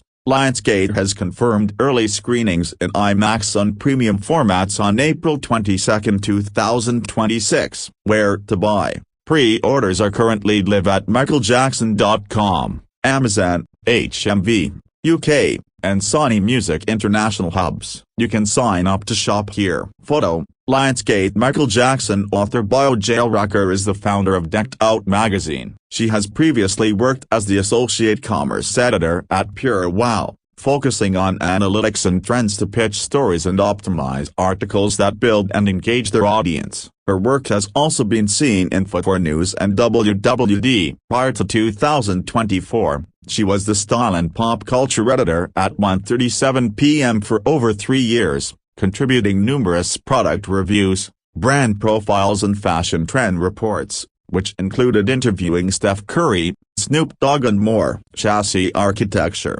35mm anamorphic cinema scope, 2.35:1, digital lead, Mannix visual effects, architects of The Matrix bullet time, director, Andrei Berkowiak, former cinematographer for Speed, hardware spotlight, the X-ray skeletal visuals soundtrack architecture, Timbaland Alia released in March 2000. Romeo Must Die served as the North American laboratory for action tech. Following the global disruption of The Matrix, producer Joel Silver utilized the same visual effects house, Mannix, to evolve Jet Li's traditional martial arts into a hyper-stylized, digital hybrid. It wasn't just a movie, it was a 115-minute proof of concept for how Hong Kong's stunt hardware could be optimized with Hollywood's emerging CGI toolkit. Romeo Must Die is our next file. Table of contents. The hardware. The X-ray Impact Suite. The film's most disruptive technical element was the X-ray internal combat view. The logic,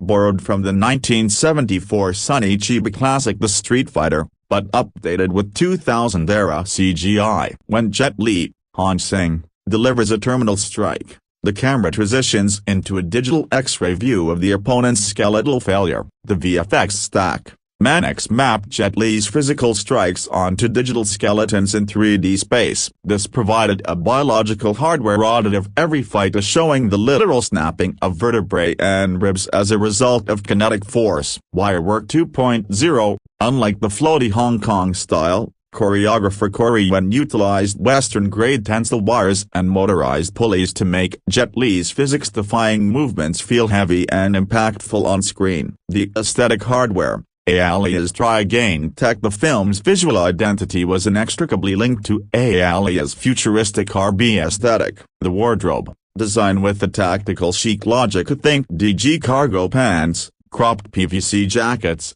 and metallic motif silks. It was the bridge between 90s streetwear and the digital minimalist fashion of the early 2000s. The sonic architecture. The soundtrack, led by the Timbaland-produced Try Again, was a technical marvel. It utilized glitchy, polyrhythmic drum machines that perfectly matched the stutter-cut editing style of the action sequences. The automotive file. The Mercedes-Benz W202 C43 AMG, a deep cut for car enthusiasts. The film featured the Mercedes-Benz W202 C43 AMG as a primary status symbol. The engine, a 4.3 liters V8 stuffed into a compact C-Class chassis, a masterclass in sleeper hardware that matched Jet Li's small but lethal screen presence. The aesthetic. Alia's tactical futurism. The visuals. Alia's costume, designed by Sandra Hernandez, established the street tactical hardware like low-rise cargo pants and metallic sheen fabrics that would dominate the 2000 to 2004 era. The legacy. A blueprint for digital combat. Romeo Must Die remains a pivotal case study in the evolution of the action tech subgenre. It didn't just import Hong Kong action, it re-engineered it for a digital-first audience, proving that CGI could be used to enhance the visceral reality of martial arts rather than replace it. From the X-ray visuals that paved the way for the Mortal Kombat fatalities to the tactical chic wardrobe that defined the turn-of-the-century aesthetic, the film stands as a high-performance relic of the Y2K era. It remains the definitive hardware audit of a moment when cinema, hip-hop, and Silicon Valley tech first truly collided. Physical media is making a comeback, and trust me when I say you need the DVD for this one. As an Amazon partner, we earn commission from these links, which allows us to continue expanding our library.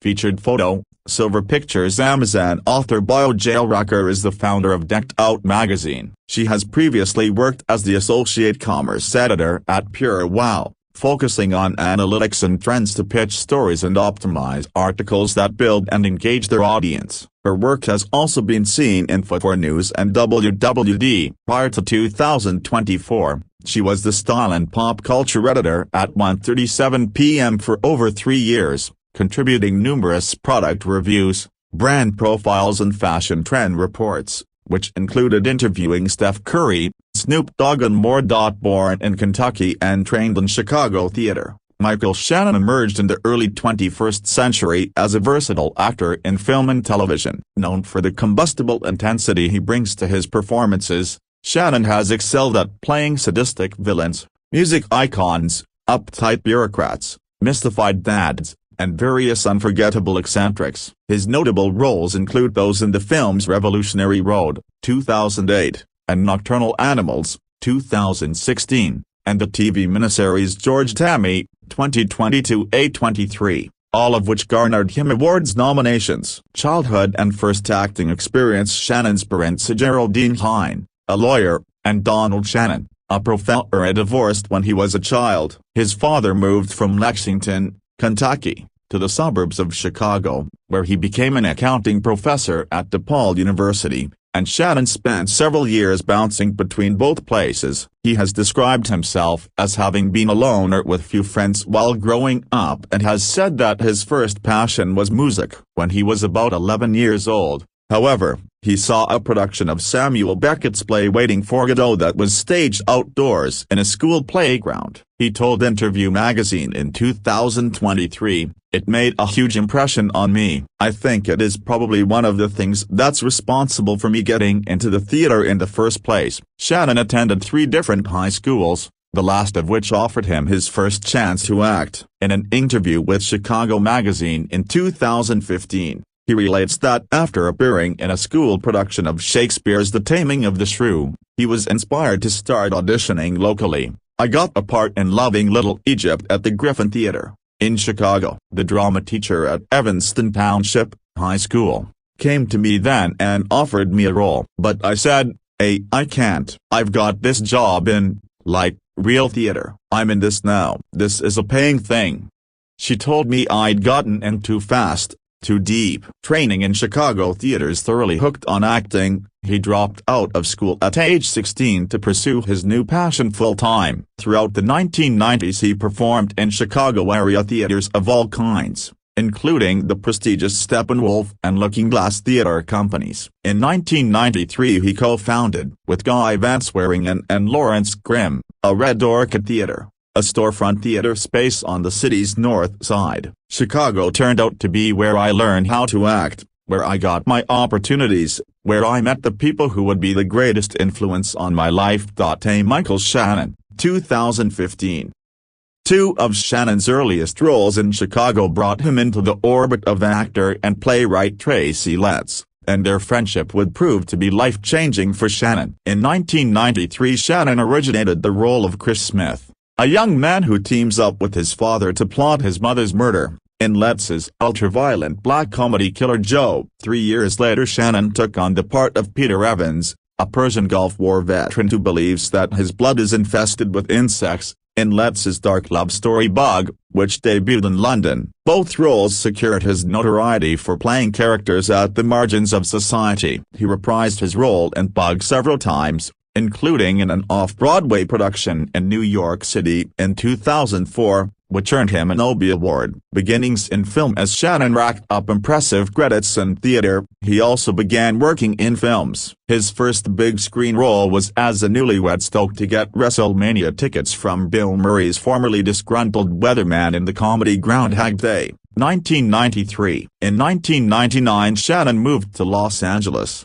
and 2 years later he appeared in the big-budget feature Pearl Harbor, 2001. Immediately after its premiere, however, he returned to Chicago and to Red Orchid to do more theater work, including another staging of Bug. He told the Chicago Reader, "I think the time I spent in LA, I got confused. On one hand I was having success, being involved with big pictures, but I sensed myself getting smaller as an actor, not doing anything stimulating. I had to do this before going on." As with his stage work, many of Shannon's early film roles were villains or social outcasts, to which he brought a visceral intensity that made him stand out to critics. In 8 Mile, 2002, a film loosely based on the life of rapper Eminem, who stars in the movie, Shannon plays the abusive boyfriend of the rapper's mother, played by Kim Basinger. In 2006 he starred in the film adaptation of Bug, directed by William Friedkin and co-starring Ashley Judd. A year later Shannon collaborated for the first time with director Jeff Nichols on Shotgun Stories,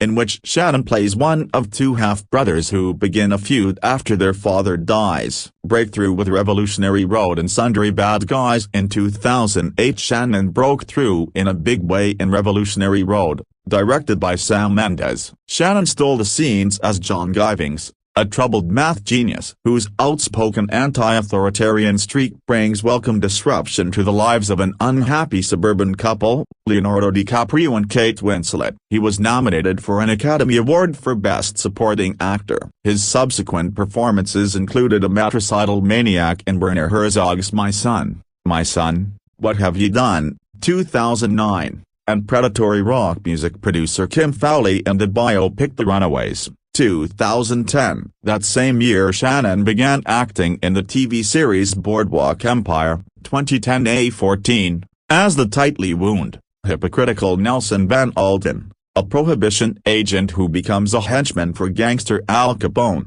Stephen Graham. In 2011 Shannon reteamed with Nichols for the powerful psychological thriller Take Shelter, in which he stars as a small-town husband and father who becomes troubled by increasingly ominous apocalyptic visions. In his review in The Hollywood Reporter, movie critic David Rooney wrote, "With his sad-eyed intensity and a towering physicality almost like that of Frankenstein's monster, there's possibly no more mesmerizing American actor working in any medium today than Michael Shannon." The following year he appeared in his third Nichols movie, Mud, and in The Iceman as real-life serial killer Richard Koklinski. He was just as ruthless as real estate agent Rick Carver in Raymond Barney's 99 Homes, 2014. A drama set during the subprime mortgage crisis of 2007-08. For that performance he was nominated for a Best Supporting Actor Golden Globe Award. Playing Elvis, Estrogen, and George Jones. By 2016 Shannon's film and TV career had become especially prolific. That year he appeared in 10 films,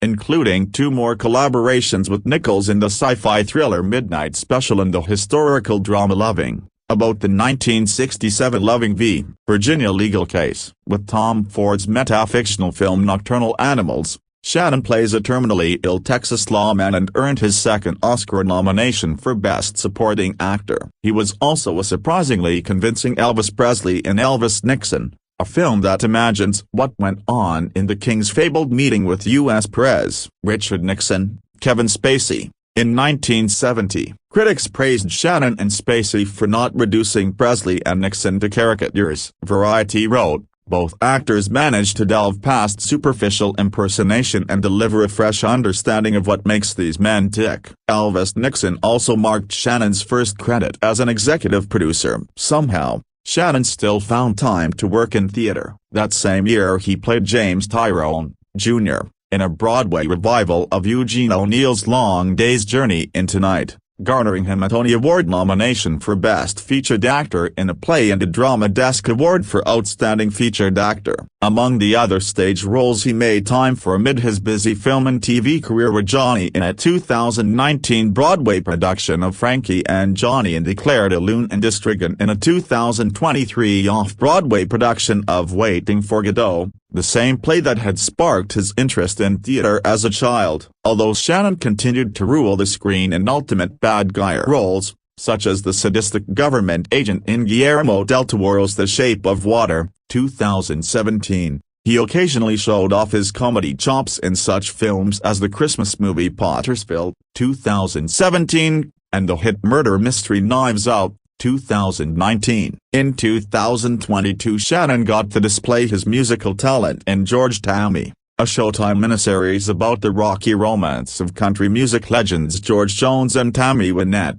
played by Jessica Chastain, an amateur musician who leads a rock band called Corporal. Shannon performed his own vocals in his role as Jones. In an appearance on The Late Show with Stephen Colbert, he told Colbert that playing Jones, considered by many critics to have been country's greatest male singer, was very intimidating. When asked to compare the experience of playing 2 music icons Sid Jones and Del Visa, Shannon said, I just came to love the stuffing out of both of them. George Tammy's premiere was the most watched premiere in Showtime's history. Shawn Michael is the cinematic portrayal of the life and legacy of one of the most influential artists the world has ever known. The film tells the story of Michael Jackson's life beyond the music, tracing his journey from the discovery of his extraordinary talent as the lead of the Jackson 5, to the visionary artist whose creative ambition fueled a relentless pursuit to become the biggest entertainer in the world, highlighting both his life offstage and some of the most iconic performances from his early solo career. The film gives audiences a front row seat to Michael Jackson as never before. This is where his story begins.